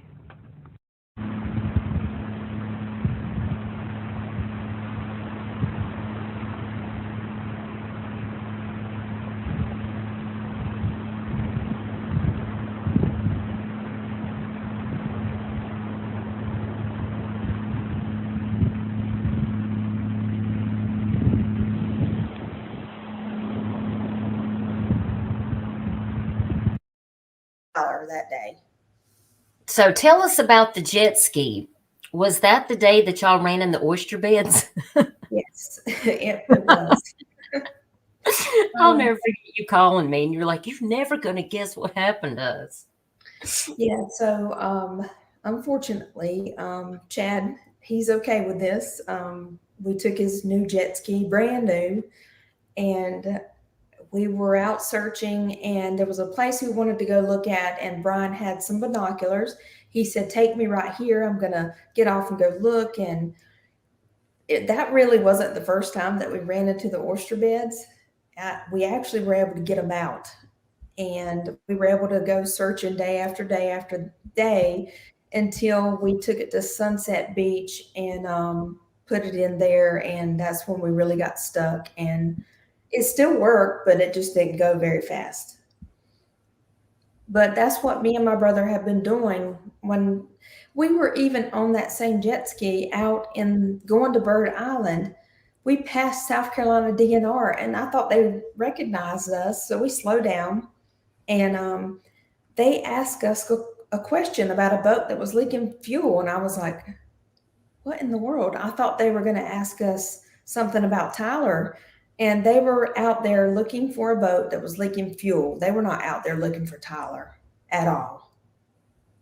Wow. And the guy on the golf cart, that video. Yeah, tell us about that, Karen. Yeah, so we were out looking all day long. After the first jet ski got sucked up with the oysters, we had to use my old one. Mm-hmm. And the battery went dead. So we didn't know it was going to go dead, but we tied it up to the Windjammer, their ramp. And we just wanted to get a bottle of water out of Wings of Hope. They had their trailer there, and Brad told us we could go up there anytime we wanted to get a drink if we wanted to get something. And this guy on a golf cart literally told my brother he was trespassing and to get off their property. And so my brother, in the emotional position he was in, he knew the right thing to do was to just walk away. Well, when he came and told his sister that, I took it a different way. And I walked myself right up there and I let him have it. And I told him exactly what we were doing up there, who we were looking for, and what a jerk he was and how heartless he was. And I had my mom on the phone with me at the time, and it was in my pocket, so she could hear everything I said to that dude. And yeah, anyway, not all the people that lived there are bad, because another couple came up to us and they helped us, and they were very kind. Well, that's good. And that video on the jetty, I mean, you can see how sharp those rocks are. And when the tide is high, the water is literally washing over those rocks on the jetty when the tide is up. But you can see that was low tide, and there's sand. There's like a small little beach, like right there on the inside of the jetty. And that was Brian actually climbing up onto the jetty rocks to see, what the visual would be out on top of those rocks. And you can see for a pretty good distance standing out there. I mean, you can see all around. I mean, you have a clear visual. You can. Cito took a video of, or a picture of Christian on the same rocks, and I'll pull it up right now, and I'm going to zoom in on it so you can see it. I have this picture on my phone. I'm the only one that probably has this picture. That's him on the rocks. You just played a video of my brother on the rocks. I'm on the opposite side of the north side of those jetties. My brother is on the same side that he's on, Christian. You tell me he could not see Tyler. He could see him. And you can play it again if you want to. I was on the beach and I could see the south side. Brian was on top of the rocks where Christian was. So don't tell me he couldn't see what happened to Tyler. That's bullshit. Yeah. You're right. Yes, Camshaft. There were people that supposedly dived at that area where the boat went down. They said they dived all in that open area out there. Isn't that true, Shay? They had divers out there that dived all in that area. I was not out there again, but we were told that they had divers out there. That's what we were told. And, you know, Chaos Divers did come out. We finally did get in touch with them. And by the time they came out, the seas were so rough, they were not able to go out and dive. So they actually went out onto a different case, hoping that the weather was going to clear up so that they could come back and dive. And then that never happened. The family has never turned away resources or help. I did want to point that out because that was another post made in a Facebook group. That the family's refusing help or that they turned away help. No, we actually had 3 search and rescue teams in South Carolina. One was a law enforcement officer from Richland County, Michelle Galliot, and DNR did not give them a formal invitation. Instead, what was it that Kevin said? He threw his hands up and was like, just tell them to come or something. Everybody's invited. But he didn't understand what we were trying to say to him. Like, they have to have a formal invite from an official person within DNR. You know, it's just. Yeah, and Stacey, I think that Blue Point Water Marina. Are you talking near Sunset Beach, Ocean Isle? Because I think that is closed down now, isn't it? Like, it used to be open, but I don't know that anybody, I don't know if that marina is still up and running. There's a marina out in that area that, and I think that Brian said they were going to go check all in those areas out there. We just haven't been able to find anything, you know? Kayla says, who was Brandon Taylor? That it was actually Brandon Tyler that you're speaking about. Tyler's best friend. Yeah, Tyler's best friend. Yes. And I really would like to, hear from Jimmy and Brandon. I would like to hear what those phone calls sounded like. You know, I'd like to hear it from them.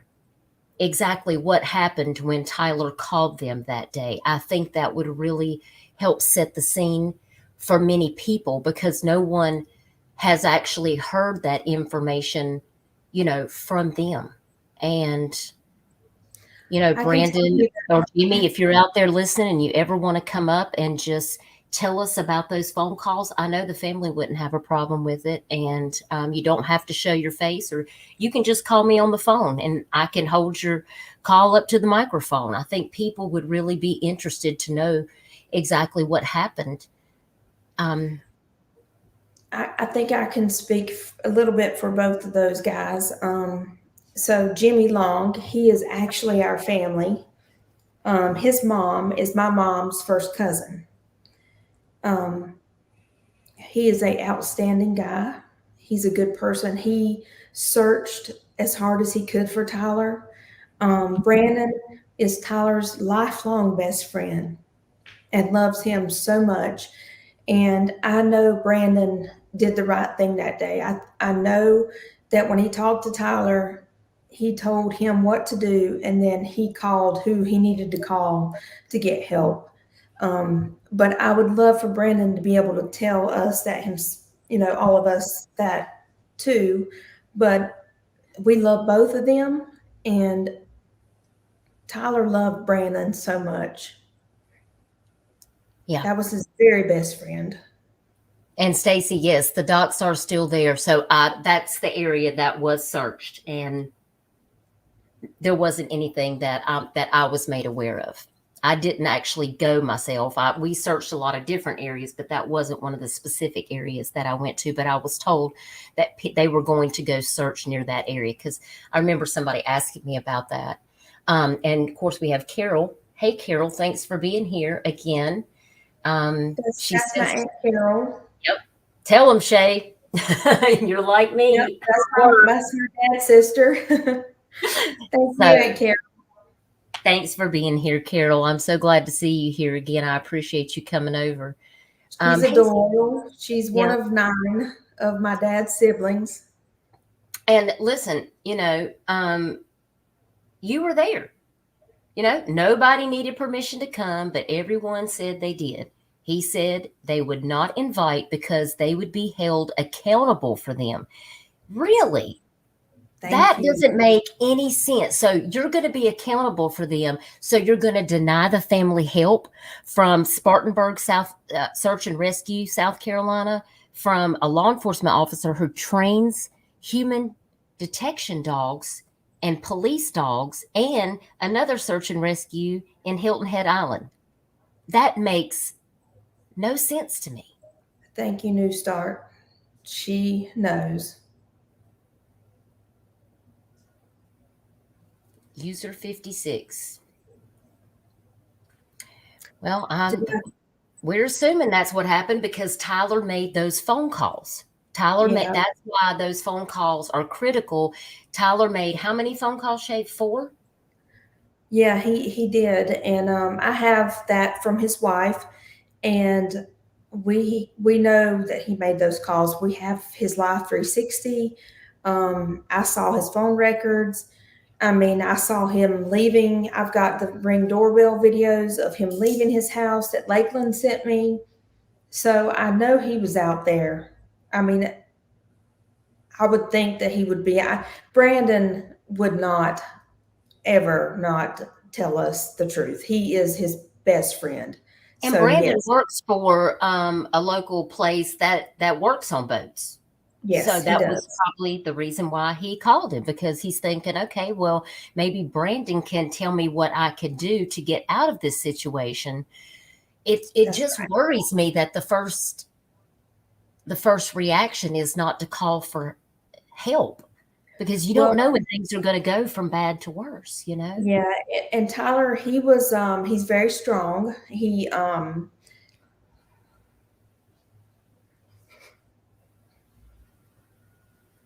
take your time.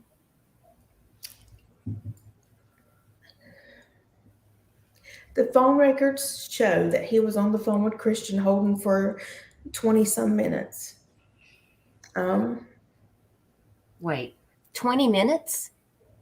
Yeah, because I guess they were talking about, what they were doing. He dropped him off apparently, and he went to the other side. So, but my bottom line is that I believe anything that Brandon says. Jimmy Long told me. I don't know Christian Holden. I know my nephew. We just think that the police need to look into this further, and we need more answers. It's not fair to our family. You don't get to just tell me that Tyler is dead. I don't know who TJ Brown is. Why did he get to have Ronnie Floyd write his report? His address is not on those reports. We don't know who he is. Why did he call him first? How come Christian Holden hadn't come forward and talked to the family?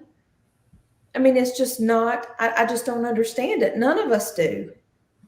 And we know how strong Tyler is. he would have never drowned in that water. He told his best friend he had his life jacket on. Brandon said, take your waders off. He said, I'm taking them off. And guess what? We found out that to be true whenever our family had to find them 2.5 miles off the coast of Charlotte days later. Now, I do have another video that I do want to share with y'all, and this is the day, some boat footage that you have from the day that you all found the waders. We did see some of your video that you showed us when you were talking to the officers, but when you were out on the boat that day, I kind of put together a little video compilation of that. So if you want to, we can go take a look at that now. And give yourself a little break. Okay, let's go over there and take a look.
Nothing. Nothing. Yeah, we went all the way north, like way that way, and then went down along the ocean and then back. I mean, toward the shore and then back up this way, and nothing yet. Yeah, we've been down to Charlotte and back right here. We haven't been down the shoreline up there yet. Okay. All right. Well.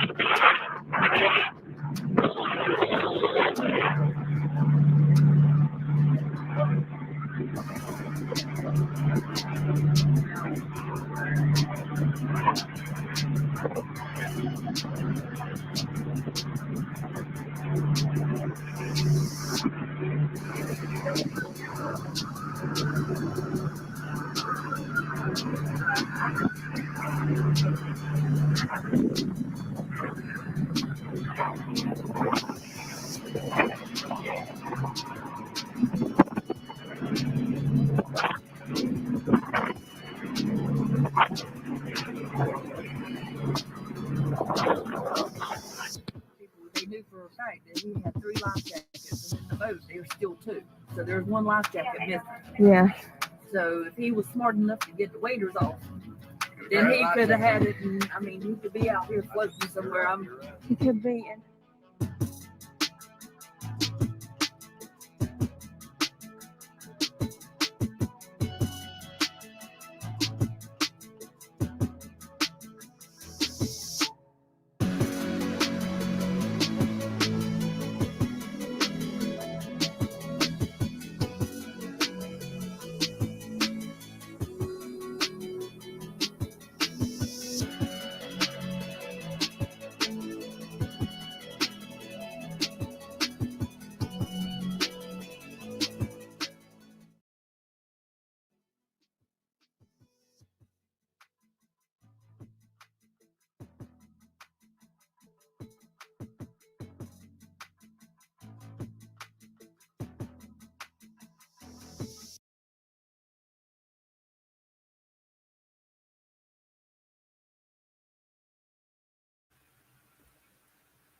That water's rough out there, isn't it?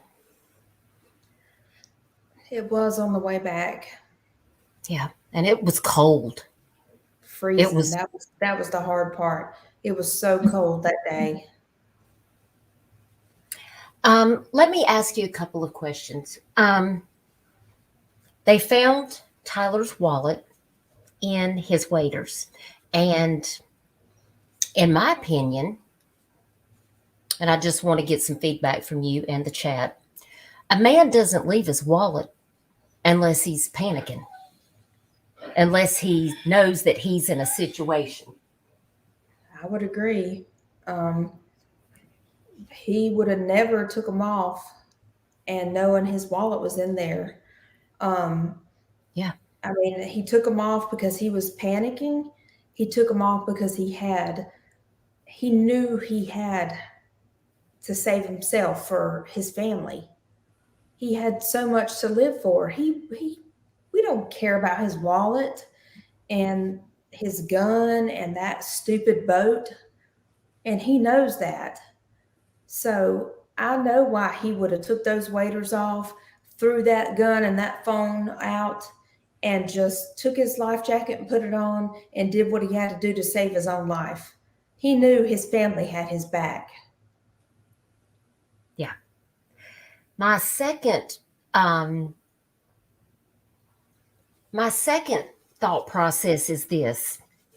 If Tyler, and knowing Tyler and everything that you've told me about who Tyler is, I feel like he's really smart. And if there was anything that was happening as he's making these 4 phone calls because he has a situation with the boat, don't you think that he would have had ample opportunity to say something to one of those other callers that he felt like that there was something, if there was something involved with Christian, if there was something that he felt sabotage, let's say, or something that was done with intention. If Tyler knew that, wouldn't he have said that on that phone call to Brandon or to Jimmy? Yeah, I would think so. I would think so. Okay. I just wanted to make sure that you felt like that if Tyler did think he was in a critical situation and that Christian or something that had been done, I feel like that he would have said that to his friend. You know, yes, and I can also see where people see it in when I go to sleep at night. I think about, Tyler didn't call 911. So I can see it through other people's eyes as well, but his friends called 911 for him. Brandon is on the phone calling 911. Christian, he eventually called 911. I don't know Christian. I wouldn't say he was Tyler's friend because the family didn't know him. He only knew Tyler for just a couple of months, right?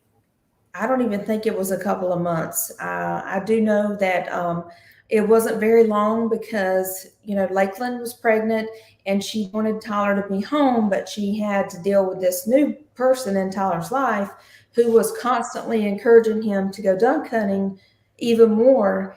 And she was there by herself. So she was also frustrated with this kid. And Tyler was the type of person, if you ask him to do anything, he was not going to be mean to you. He's always been kind. And I just feel like maybe he was kind of pushed to do what he did. But he loved going duck hunting. And do I think that these people who are asking these questions are wrong? No, I don't, because I'm asking myself the same stuff. But I do think that Brandon did talk to him, and I trust everything Brandon says. And I know Brandon called 911 himself. Yes, yes. I really would like to hear Brandon. My puppy, what is it? She's mad because I'm not giving her any attention because I'm giving all my attention to all of y'all. And a lot of people in the chat are saying, but they don't think that he knew that there was a situation. I mean, we don't really know because none of us were there. And the only person that we're going to be able to know the truth from is to hear Christian tell us what happened. And I do hope one day that he will come forward. Or, apparently the fire and rescue people thought that Tyler was already safe. Turns out it was a guy who was picking up seashells on the beach. He didn't know what was going on. They saw a lady walk a dog. She had no clue what was going on either. So, I mean, at what point do we have to figure out who was that person walking the dog and picking up seashells? They didn't get their names, nothing. Wow. I do remember you telling me that. Carol says, Shay, do you think Tyler was taken from there? I've thought about that. Yeah, I have. Most definitely. I don't think that my nephew drowned. I don't. He had so much to live for. He worked for me before he left working for us. He was working for me and Chad. And I have watched him pick up a bathtub that it took 3 people to pick up and toted up a flight of stairs all by himself. He was way too strong and way too smart to drown in that water. I just don't think he drowned in that water. I don't. That's my feelings. I think he did what his dad taught him to do, to let yourself float with the current. He knew not to hang on to that gun, his wallet, his phone, because he knew he had a whole family of people that would back him up and take care of him when he's found. And what's killing us is that, we don't know what he was thinking at that moment that his boat was going down.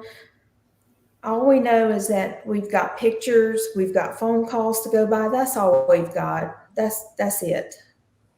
Yeah. We can only take all the information that we've been given. Yep. And we're just trying to make it make sense.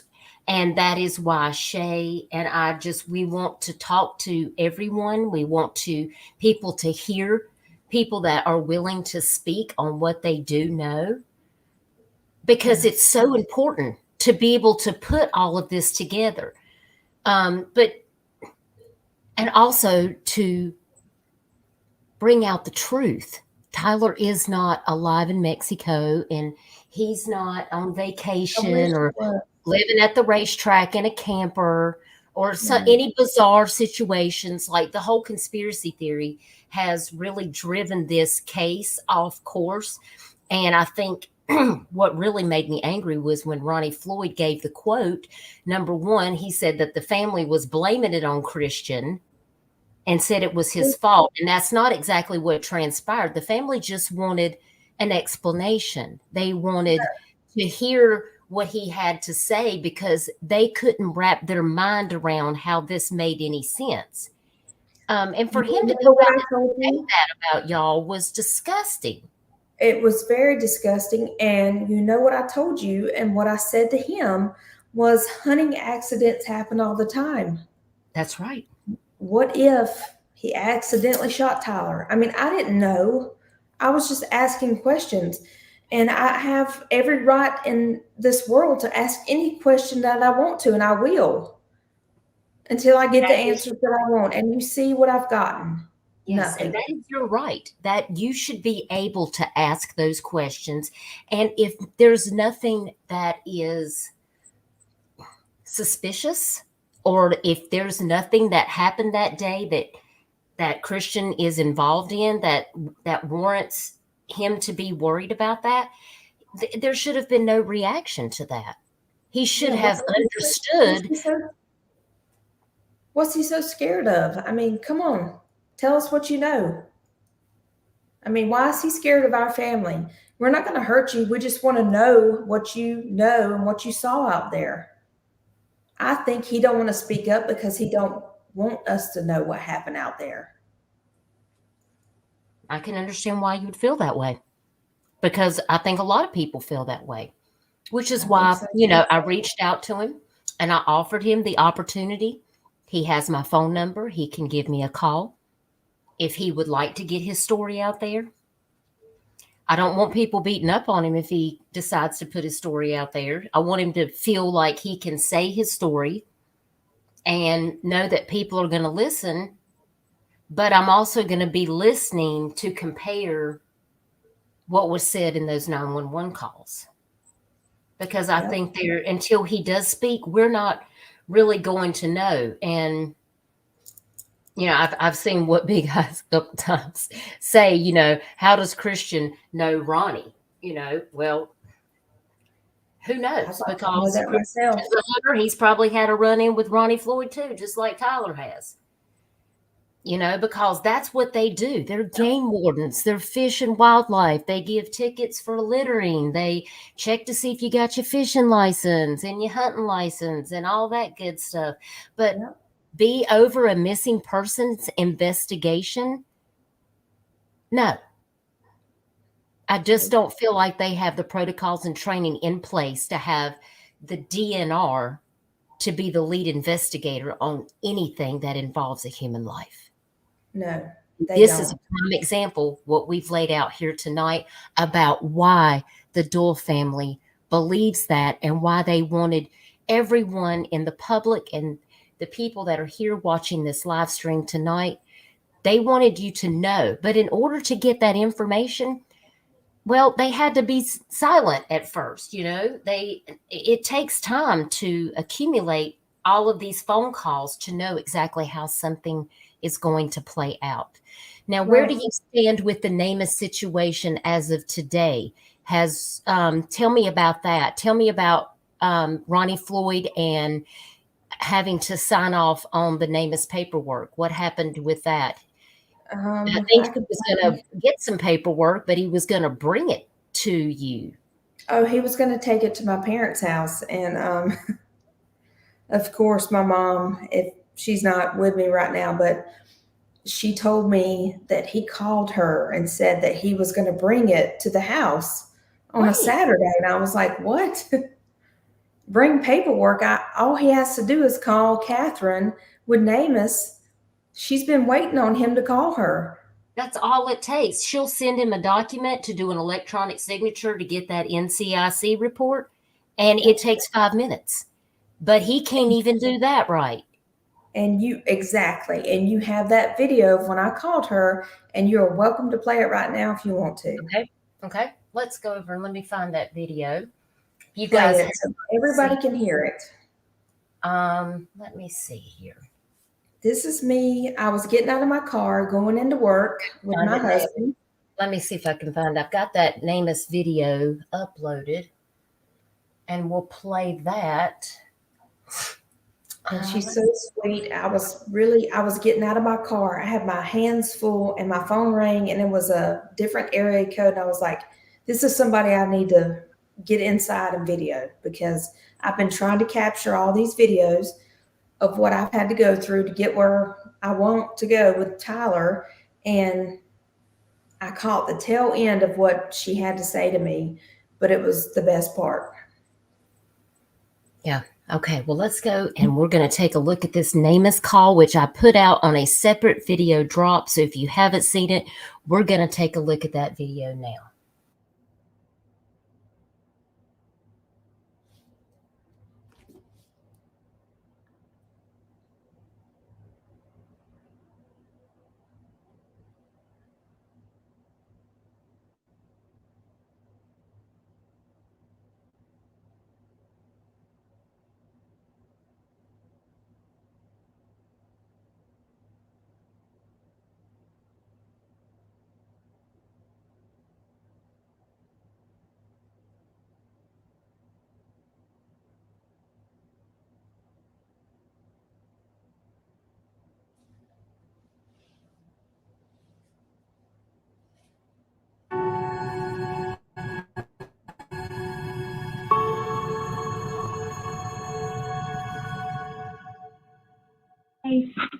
Yeah, sure, that'd be great. Okay, let me pull his number up real quick. Let's see.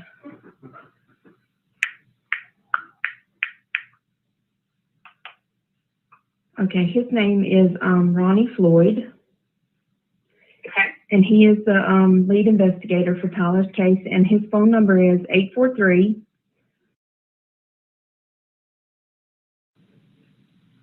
Okay. And if you can just let him know, I reached out to you to see if he could just at least get this done for us. And okay. My name is Sha Boyd. He knows who I am. Sure. Yeah, absolutely. And I will let you know when I do get that permission to publish. The next steps, you know, knowing just basically what I know from what you guys entered, you know, I'm so sorry that your family's going through this process. Usually in cases like this, you know, if we don't find Tyler immediately, it's going to take either a long time to find, if we find anything at all. Right. And so the purpose of getting a bunch of different things like fingerprints, dental records, and DNA is so that as we recover things, we're able to make identifications. We call that full accountability. So the best possible opportunity to get him back to you guys. Right. The problem with water recoveries is, like I said, it can take a long time if it happens at all. And then, so it's very difficult to make identifications. Yeah. Yeah. The good thing is putting him into Namus means that not just South Carolina will see the case entry. You know, we have the medical examiners don't use NCIC, and law enforcement doesn't really know that. So it's important for them to understand that, you know, the medical examiners do use Namus, and folks in Florida, Georgia, they'll know, you know, if they recover something down in the ocean, that this could possibly be him. Right. Yeah. So okay. I've done so much research, and that's why I fought so hard. And he told me 2 weeks ago he was working.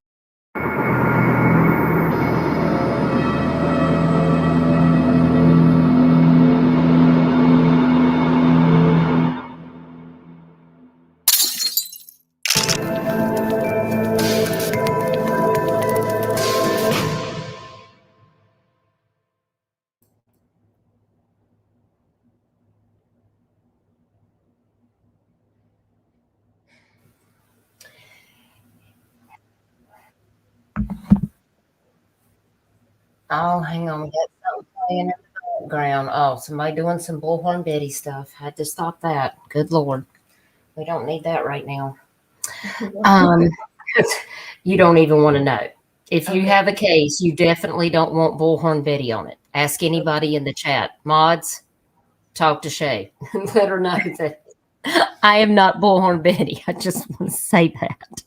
She shows up to all the real famous cases with her bullhorn and then causes problems. for the families. And don't just, get her. I'm not that person. I just want to make that clear. And by the way, I have to show my face because it's making me laugh just thinking about me. No, I'm not that person. But that name is called like she. And by the way, if you felt like you weren't hearing all of that clearly, it's because I had to edit out sensitive things that were said in this phone call. Yeah. You know, it was very, she was truthful and told in detail what our family might experience. And I asked you to edit that video because yes, it was hard for me to hear it. I'm sure it was hard for Brian to have, if he was to hear something like that. I don't, Yeah, he you know, but you know, the Namus deals in it, they have to just say what it is. You know, this is why, because she was explaining why it was so critical to have DNA. And what's the one thing that Ronnie Floyd said he was going to do? Well, not do DNA right from he the was not get-go. going to do DNA. And in fact, my mom and I went on a Wednesday with Tyler's, Lakeland gave us Tyler's toothbrush, 2 razors. We brought it to the landing, and he went out on the boat and said he was going to drag nets on his day off. I mean, seriously, on your day off, he made a big deal out of it, like he had to work on his day off. Whenever he got back, he told my mom that they would never look for Tyler again. They were done. And he did not even take the stuff that we had, his toothbrush, his razor. So from that day forward, that's when I was like, I'm going to fight to do what I can do to get this going. Yeah, not Bullhorn Betty, Kim. We have to fight. And I told Shay, I said, the reason I'm here is because there is a lot of cases that I've worked on, that Arctic has worked on.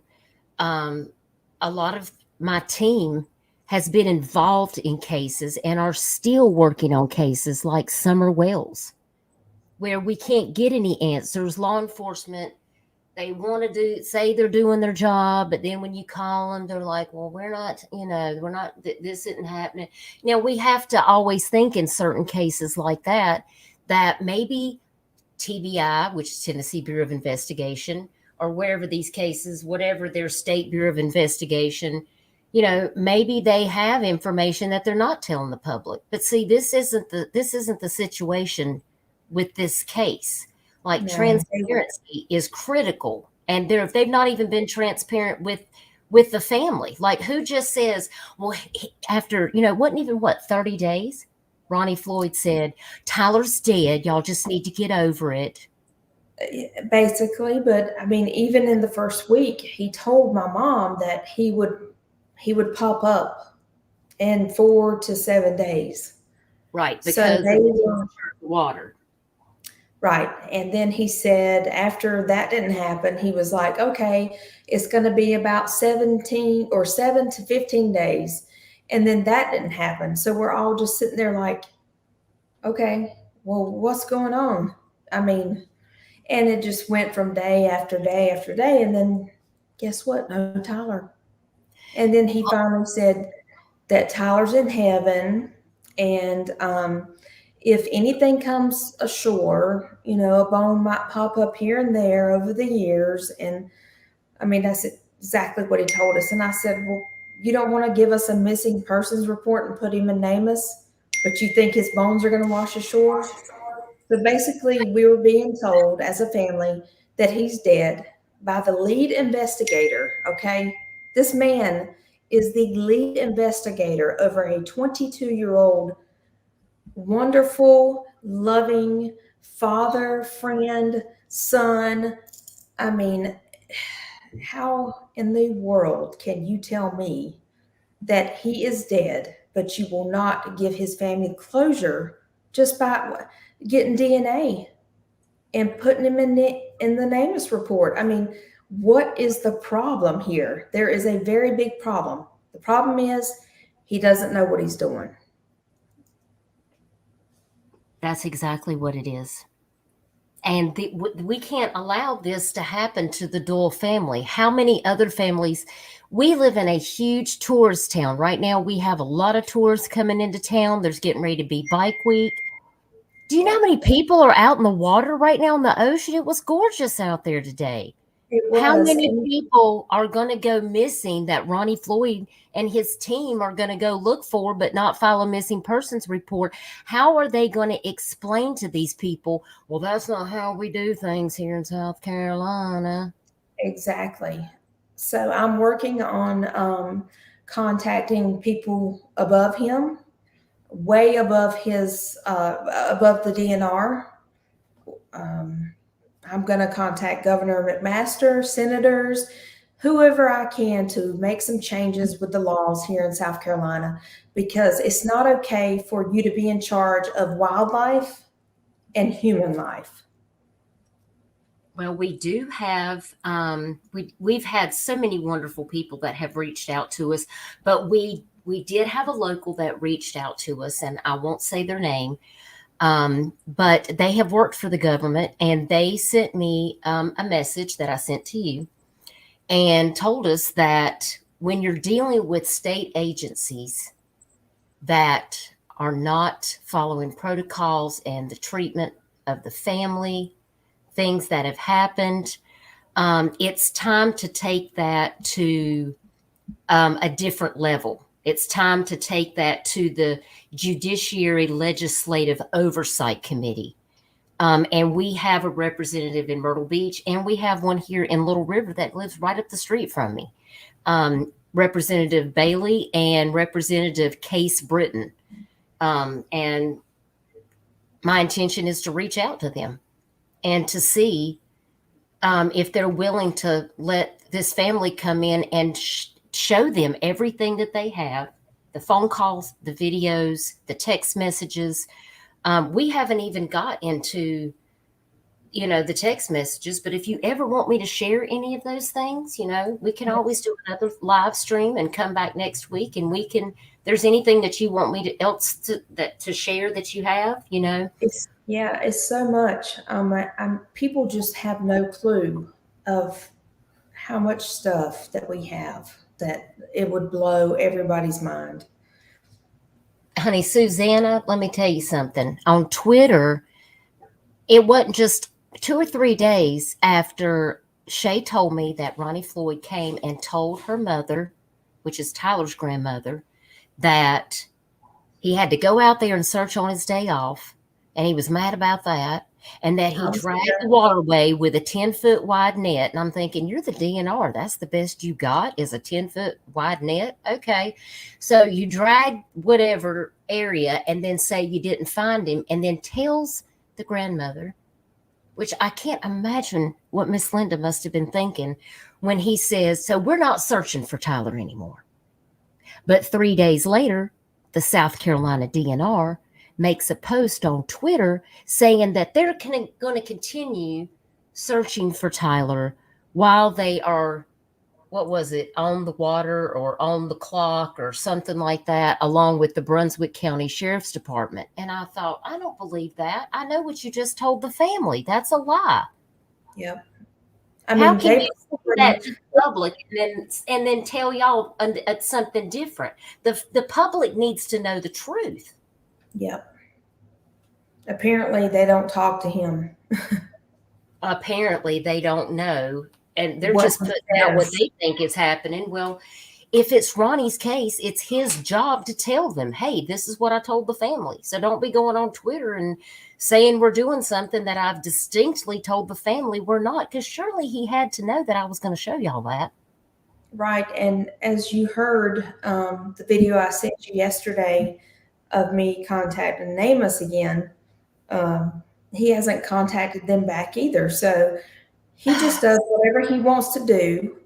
He says what he wants to say, and I'm sure that they don't have a clue of what he's doing. So that's why they posted on Twitter they were still looking because they don't know what he's doing. Riri says, I think it was last week they said they're still looking when they're out on the water. Yeah, that's what the post said. The time we were out there, they weren't looking. They floated in one spot. This is where I get really confused because Ronnie Floyd's boss made a video that says, hey, we spent, not that it matters. He made sure to say that. I wish I had that video because if you saw this guy, you would be like, what? I know. We spent $100,000 on what exactly? You didn't pay for Wings of Hope to come out here. You didn't have to pay for Chaos Divers. You had one boat, and y'all were basically at the boat ramp eating their food and drinking their drinks and sitting out there chit-chatting about when you was going to retire. And that's about the gist of it that I got. Yeah. I mean, $100,000. I would like to see him prove that.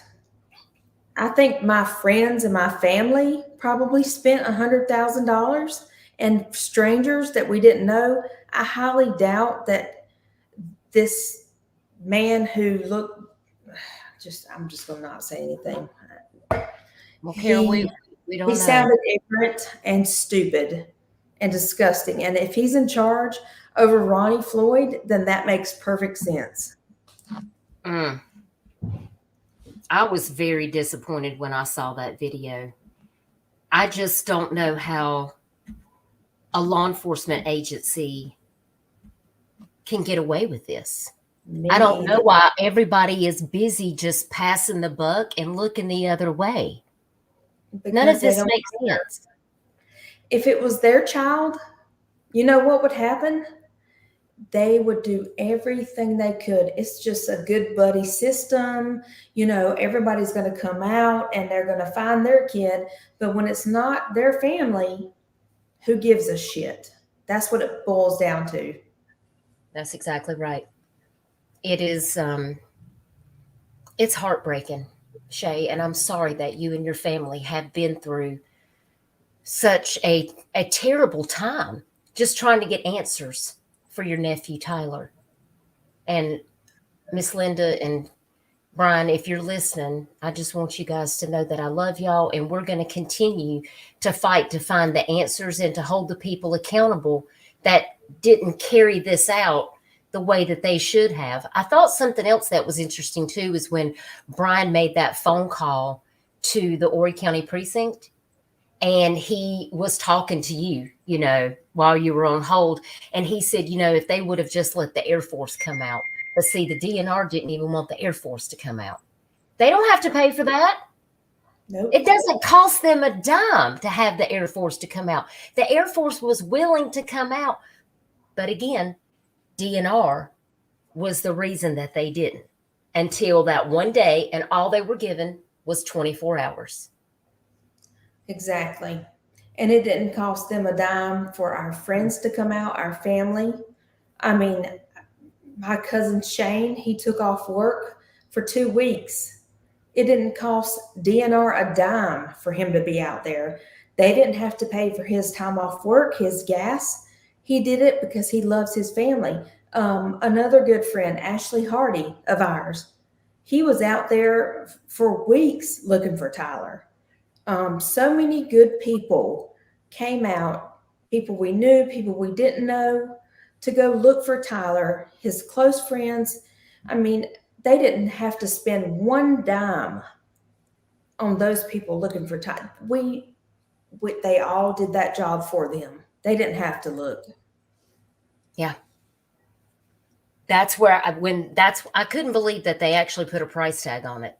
I think I was really shocked that they even went that low, knowing that they haven't met the bar of what is acceptable for this. And that price tag was super low for a human being's life. I mean, come on, $100,000 for my nephew's life? Come on, that's a joke. Yeah. He's worth a gazillion dollars to our family. Amen. Amen. And Susanna, we are thinking about taking this to the Senate. That's what the Congressional Judiciary Legislative Oversight Committee, those are the people who can get us to the Senate. And those guys are local, and that's what they do. That legislation oversight, they are the people who can actually legislate laws and protocols for agencies like this, because they are the government. So we're going to have to go about this a different way. We've tried to attack it from, I even had people say, well, they haven't called SLED. I was like, I actually called the governor's office and asked for that information. And they gave me Alex, the missing persons coordinator for the South Carolina Law Enforcement Division. And I just handed that number over to you, Shay, and you've spoke to them a couple of times, right? Yes, you gave it to me and I called them. Otherwise, if you had not given that information to me, I would have never been able to call those people. People don't understand. Like, I have 2 children of my own and I have my own family, but I have my family, my Doyle family also. Yeah, that's right. My nephew was not like a nephew to me. He was like one of my own children. He was like my little brother at the same time. So my heart is so invested in this because I loved him so much. I love my family with all my heart. And everybody has to go on with their lives. I understand that. My mom had to go back to work. Tyler's mom had to go back to work. Lakeland was pregnant. She had to have the baby. I mean, people don't get, but I have the extra time that I do get to fight a little bit harder with my brother on my side. And I'm proud to be able to do that. Yes. So when you give me the information that I need that I don't have, I go after it. So anybody else who wants to say that they see Tyler and they are just causing our family harm, I'm going to go after you too. I'm going to also be very thankful for the people who have supported us and continue to support us. But I am done with all these people who are harassing us, and I will spend everything I've got and everything in my power to make sure that you will all never do that to us again. You heard it here first, guys. You don't want to mess around and get yourself in trouble by saying things that are just going to lead to problems. You forget this family has an attorney. I would watch I would be very, very careful of saying things about this family and trying to pretend like you know what's going on in this investigation, because you clearly don't. You think the FBI is looking for Tyler. The FBI is not involved, period. No. We even called to verify, and they were like, we're not involved in this case. If you fill out a FOIA and you send it to the FBI, we're going to direct you to how to fill out a FOIA if there's a missing persons case. But even the FBI knew there wasn't an NCIC number.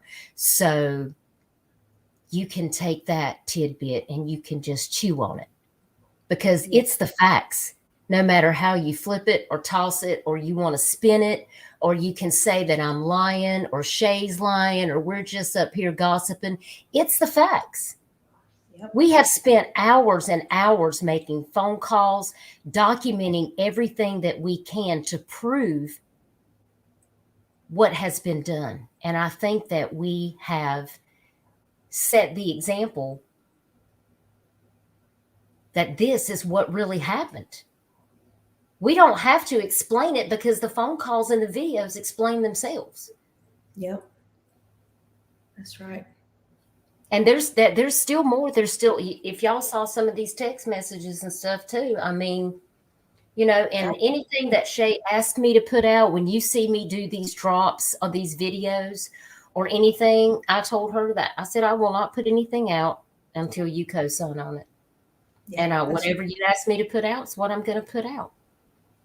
I've never intentionally given misinformation in this case, just like the night of the live that we had. I I was told that the GoFundMe was taken down, but it went active while I was live, and therefore I was told I was intentionally lying. It's not like that. These people just go down these super rabbit holes. Mikey, stop.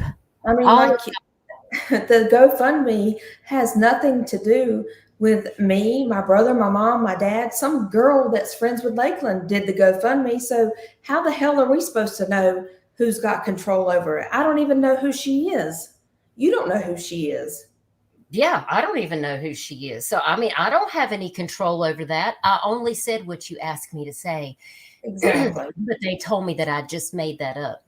Oh, and so, I mean, I'm just trying to get out the information. And if I ever do put out information that is not accurate, I always come back and say, hey, I didn't have the right information. This is the right information. And just like when I didn't know you were on the 911 call.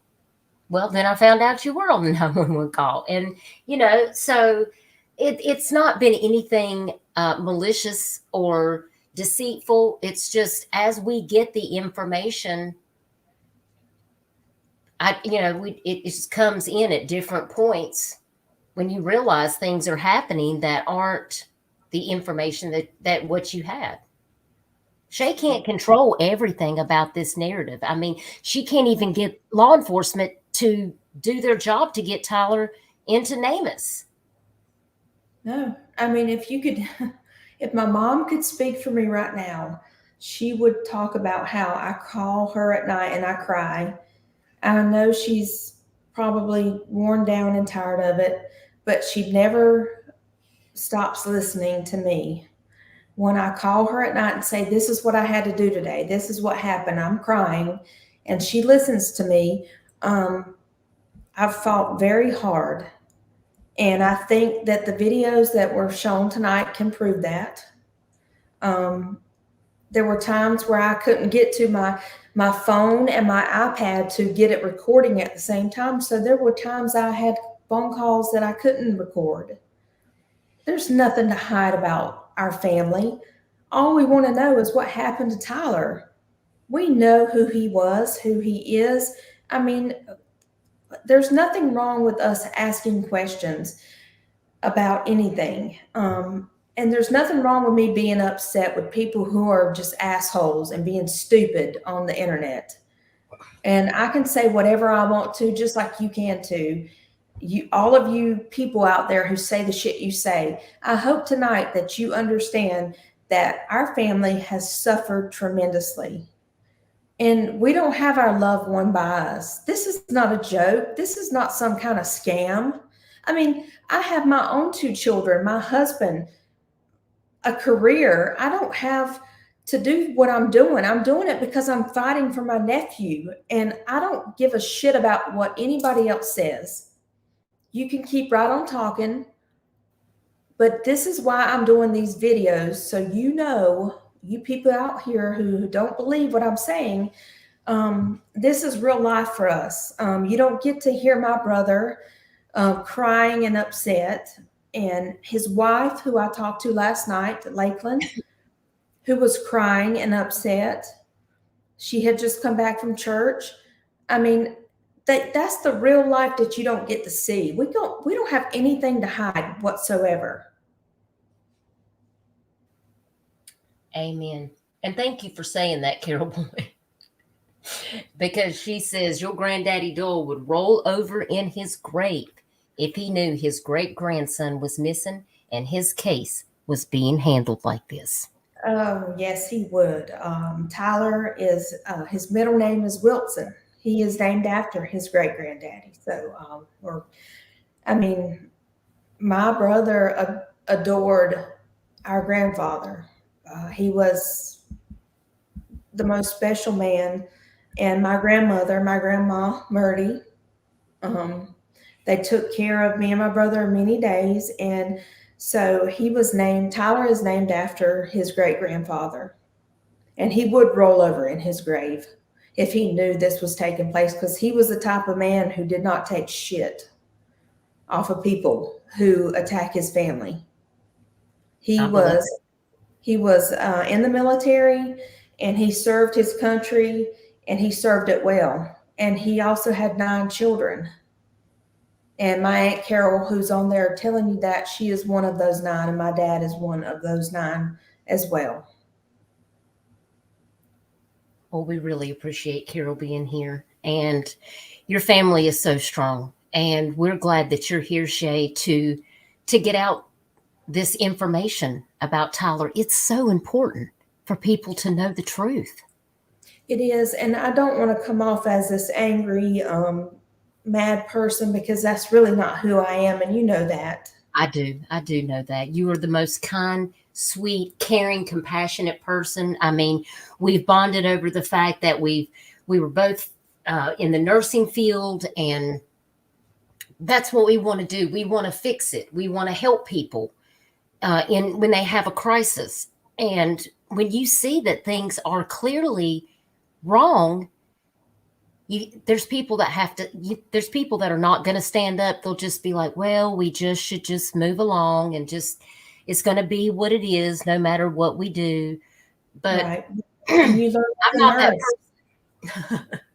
Right. You're not that person. And you learn it. I think that being a nurse and wanting to be a nurse, you understand what it is like to be an advocate for your patient, which is a totally different thing when you are advocate for your family.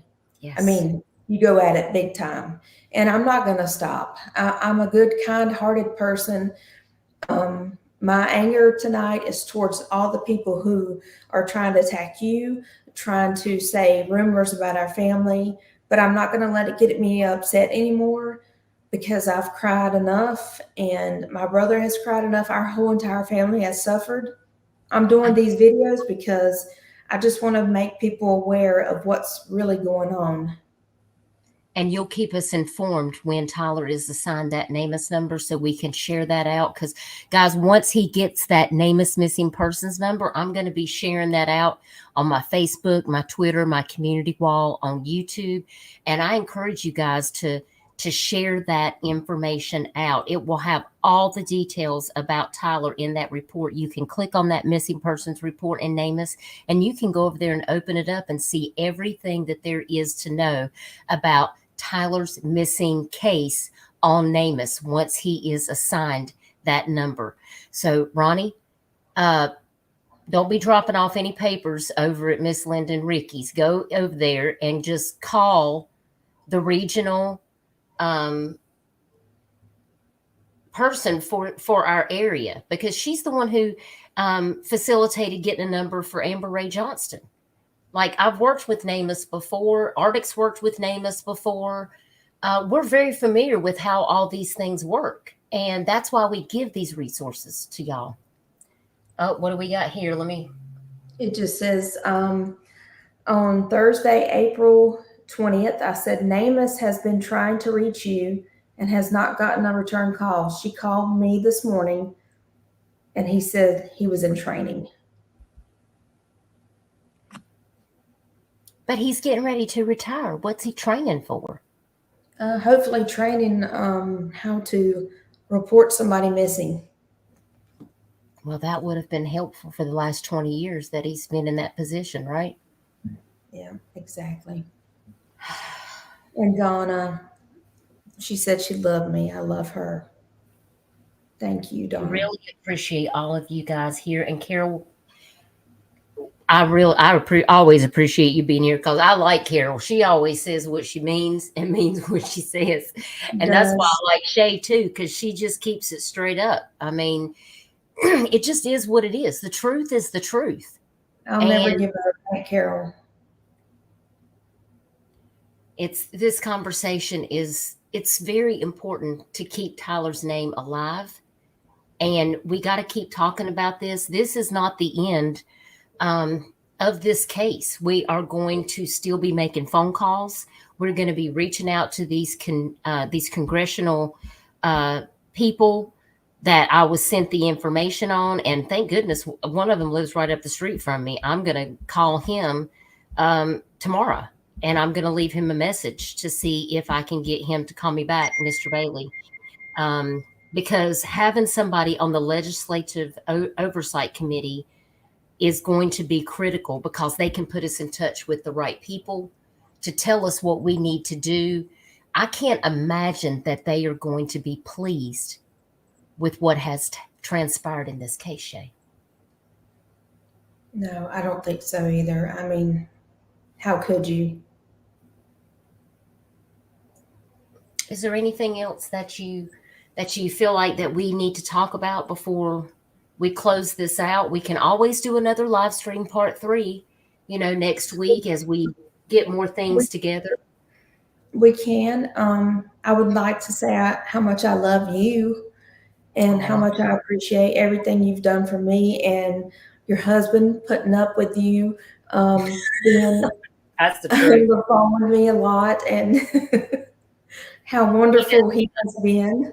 Well, you know what? He loves y'all, and he is here to be supportive. I know he's listening right now. So the Duke, if you're out there, say hey to everybody in the chat.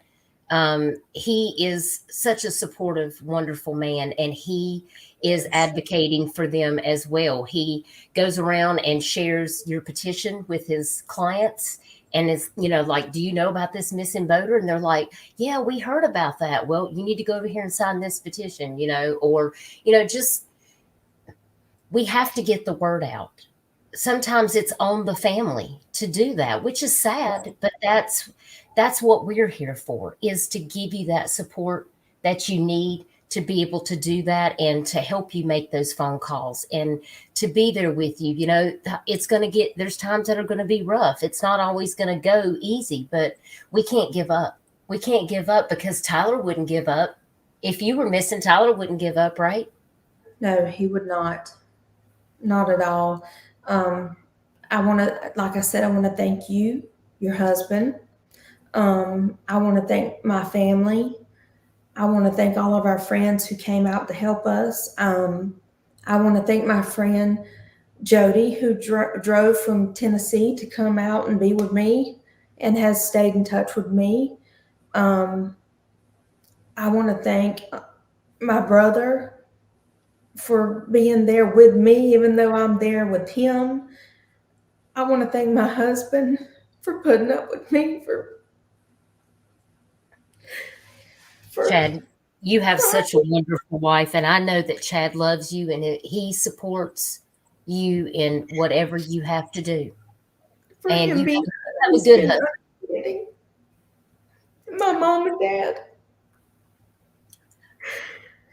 I want to thank all the people in my family who have been there to help us, because my Aunt Laura, my Aunt Ann, I mean, I don't know what I would do if I did not have them to talk to, or my cousin Marie.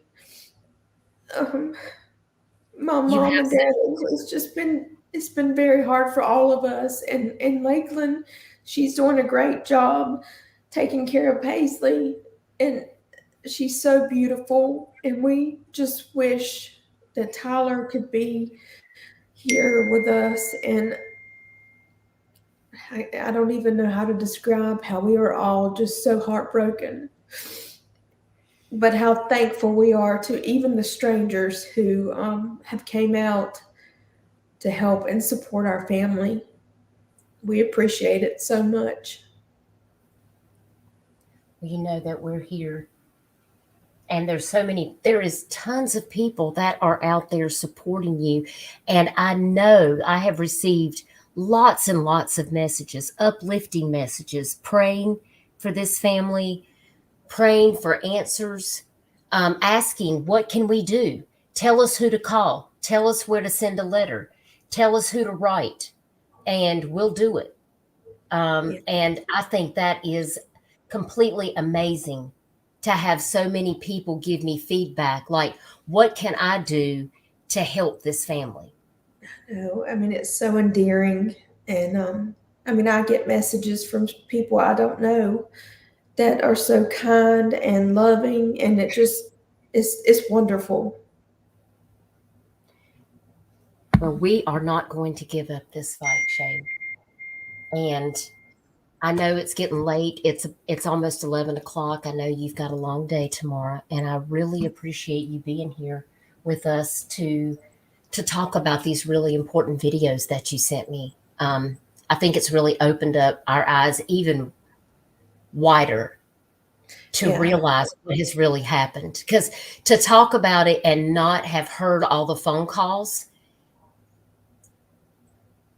like people just can't really imagine. So I sat down and I put all those together last night, and I just thought, this is insane. This is crazy. How many calls? And some of those people were not very kind. Just like you were bothering them, and that is their job. Right. And if I could just say one last thing before I go, to the people who believe in what love our family, they care about what is happening to us, please pray for Brian and Michelle, for Lakeland and Paisley, for my mom and dad, Ricky and Linda, for Myrna and Milton, that's Tyler's other grandparents, for Reed, for his close friends, for me. Just do that. That's what we need. We need love and support, and we would appreciate it so much. Absolutely, and we'll continue to do that, and we will continue to share the petitions out. You shared all the petition. You shared the petition with all your stand-up comics. That's great. Thank you, Arctic, for doing that. I have a prayer list right here in my Bible, and it has all of your family in it, because my husband and I, we pray for y'all every day. I know you do. So, but I'm going to let you go because I know you need to get some rest, and we have work to do, and we're going to be working on that, and we will, if we need to, we'll meet back again, and we'll have another live stream. If anyone has questions that they want to ask Shay about this case of her nephew, Tyler Doyle, that's been missing since January the 26th. If you have a concern or there's something that she has not touched on, or you don't feel like you have an understanding and you want to ask a question, please email me at Dutchess for the Missing. The email is actually pinned. You can email me, and I'm also on Facebook. You can send me a Facebook Messenger. Just send me a message, and I usually just send it right over to you, don't I, Shay? I just text it, and I share everything with her. So if you want to reach out to me, if you think of any questions or anything that you would like to see us talk about on a future live stream, give us some feedback. And don't forget to go over and smash the like button, because it helps the Doyle family to know that you watched this video. If you did watch part 1, don't forget to go over and smash the like on that, because we need to get Tyler's name back in the algorithm so that it starts trending on social media. The more that his name trends on social media, that means people are watching this video, and that means they're getting the truth. And that's what this family wants, is they want to expose the truth so that the people responsible for not doing their job can be held accountable. And that's how we get to the bottom of the truth. Is social media is a great tool to do that. So leave your touch DNA on the like button, because it's free. That is a way that you can support this channel also for free. Monetary things are not required on this channel. If you want to donate, you can, but you don't have to. And once again, this stream is not monetized. So if you didn't send a super chat, like Mike Maines did the last time, then I won't have $7.14 to go share another Happy Meal with everybody in chat. I told Shay that I was going to give the money to her, and she said that I wasn't going to give it to her, but I will give her $7.14. I will. I'll take you out for coffee at Starbucks, because I really don't know how much that's going to buy. It's not going to buy much. It's going to get you far at Starbucks. But I will do it. So Shay, thank you so much for being here. I'm going to let you go. Please hug your family tight and tell them that we love them. We're going to continue to pray, and we're going to continue to seek answers in Tyler's case. Okay. So, and I will talk to you tomorrow, okay? All right. Love you. I love you. Have a good night. Guys, thanks so much for being here. I'm so glad that you were here for this conversation tonight. I hope that you guys enjoyed those videos and that you found it informative. I wouldn't say enjoyed the videos because they weren't very much of a joy to listen to. Those phone calls, they were just very difficult. It was hard to really grasp what these people were even thinking. Like, was there not a moment that they thought to themselves, he's not in the NCIC? Why? If they knew it was a protocol to not have a missing persons report if you go missing in the water, why didn't they just say that? Did you notice that in all of those phone calls, not one person said, well, that's the protocol for the DNR. If you go missing in the water, you don't get a report. That's what Ronnie Floyd told this family, that's why he wasn't going to make a missing report. I don't see that as a protocol, because if it's a protocol, it seems like other law enforcement agencies would know about that.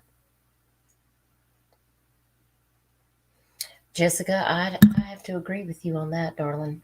And thank you for being here. Thank you to all my members and my moderators for being here tonight for this conversation.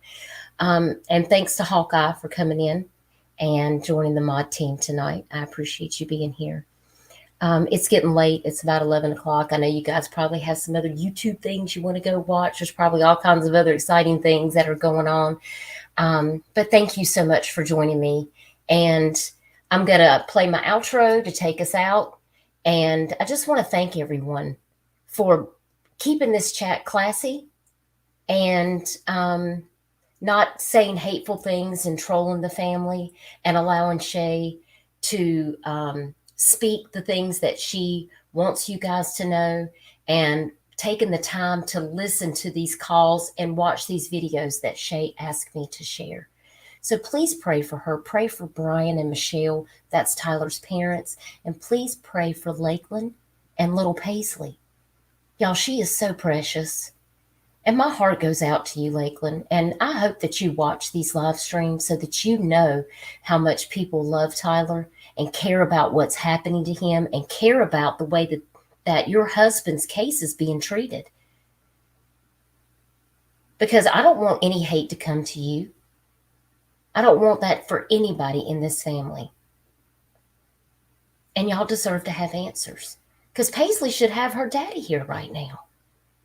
And she is innocent in all of this. She doesn't understand anything that's going on. But one day, that pretty little girl, she's going to grow up. And she's going to have questions. And she's going to want to know, why did this happen in my dad's case? Why didn't people go to bat? Why didn't people do this, this, and this? You know, and she's going to want to have answers.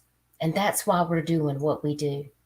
So I love you guys so much, and I really appreciate all of your support. And thank you for taking time out of your day or night or whenever it is that you're taking in this live stream, whether it's live now or you're watching this on the replay game. I just want to say thank you for your support. And in this case with Tyler Doyle, it's been a whirlwind, guys. And to think that it's been 90 days.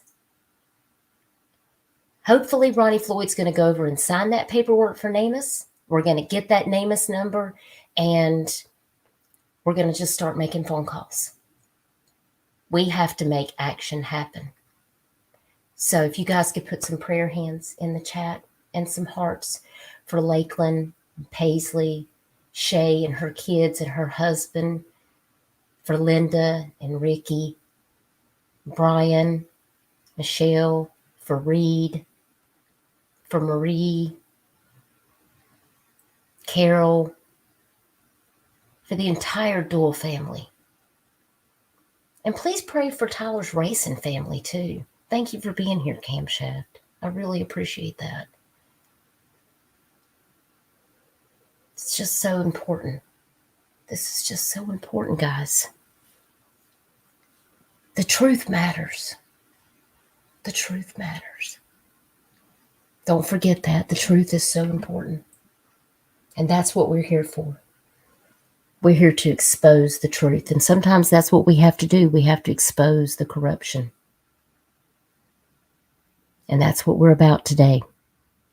We're going to get answers. Somebody's going to be held accountable. We're going to make sure of it. So if I may have some future video drops, we may have a live stream on some other missing cases that will be coming up soon. I will be having some surgery towards the end of May. So I probably won't be live for a few weeks after that because I'm not going to be able to. But I am going to try to get out some more cases. I've just been working really diligently with Sha on Tyler's case. And so I haven't really been live about any other cases or taken on any other cases to discuss because I'm just trying to give all of my time to making sure that we get the answers that we need.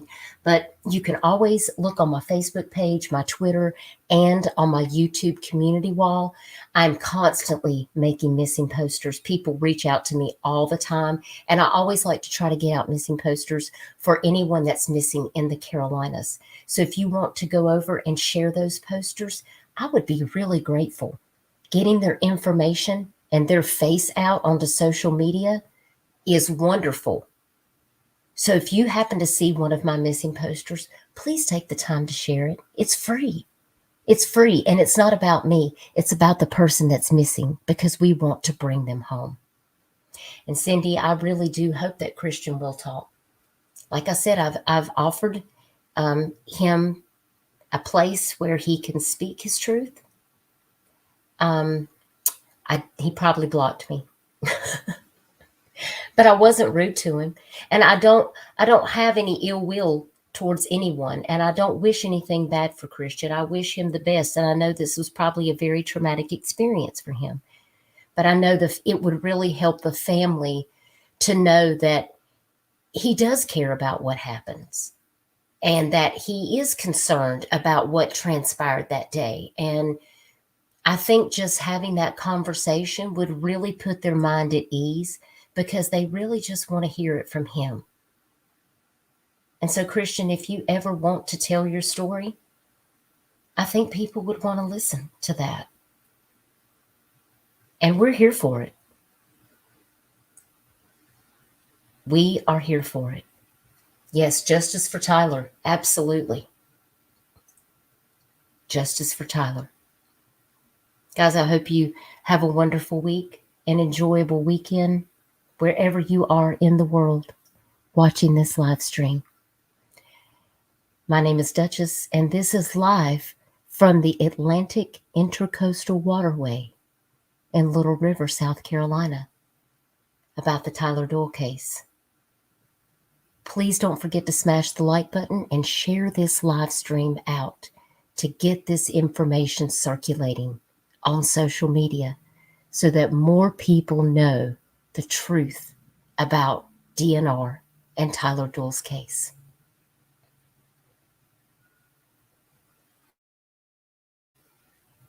Take care, y'all. I'll see you soon.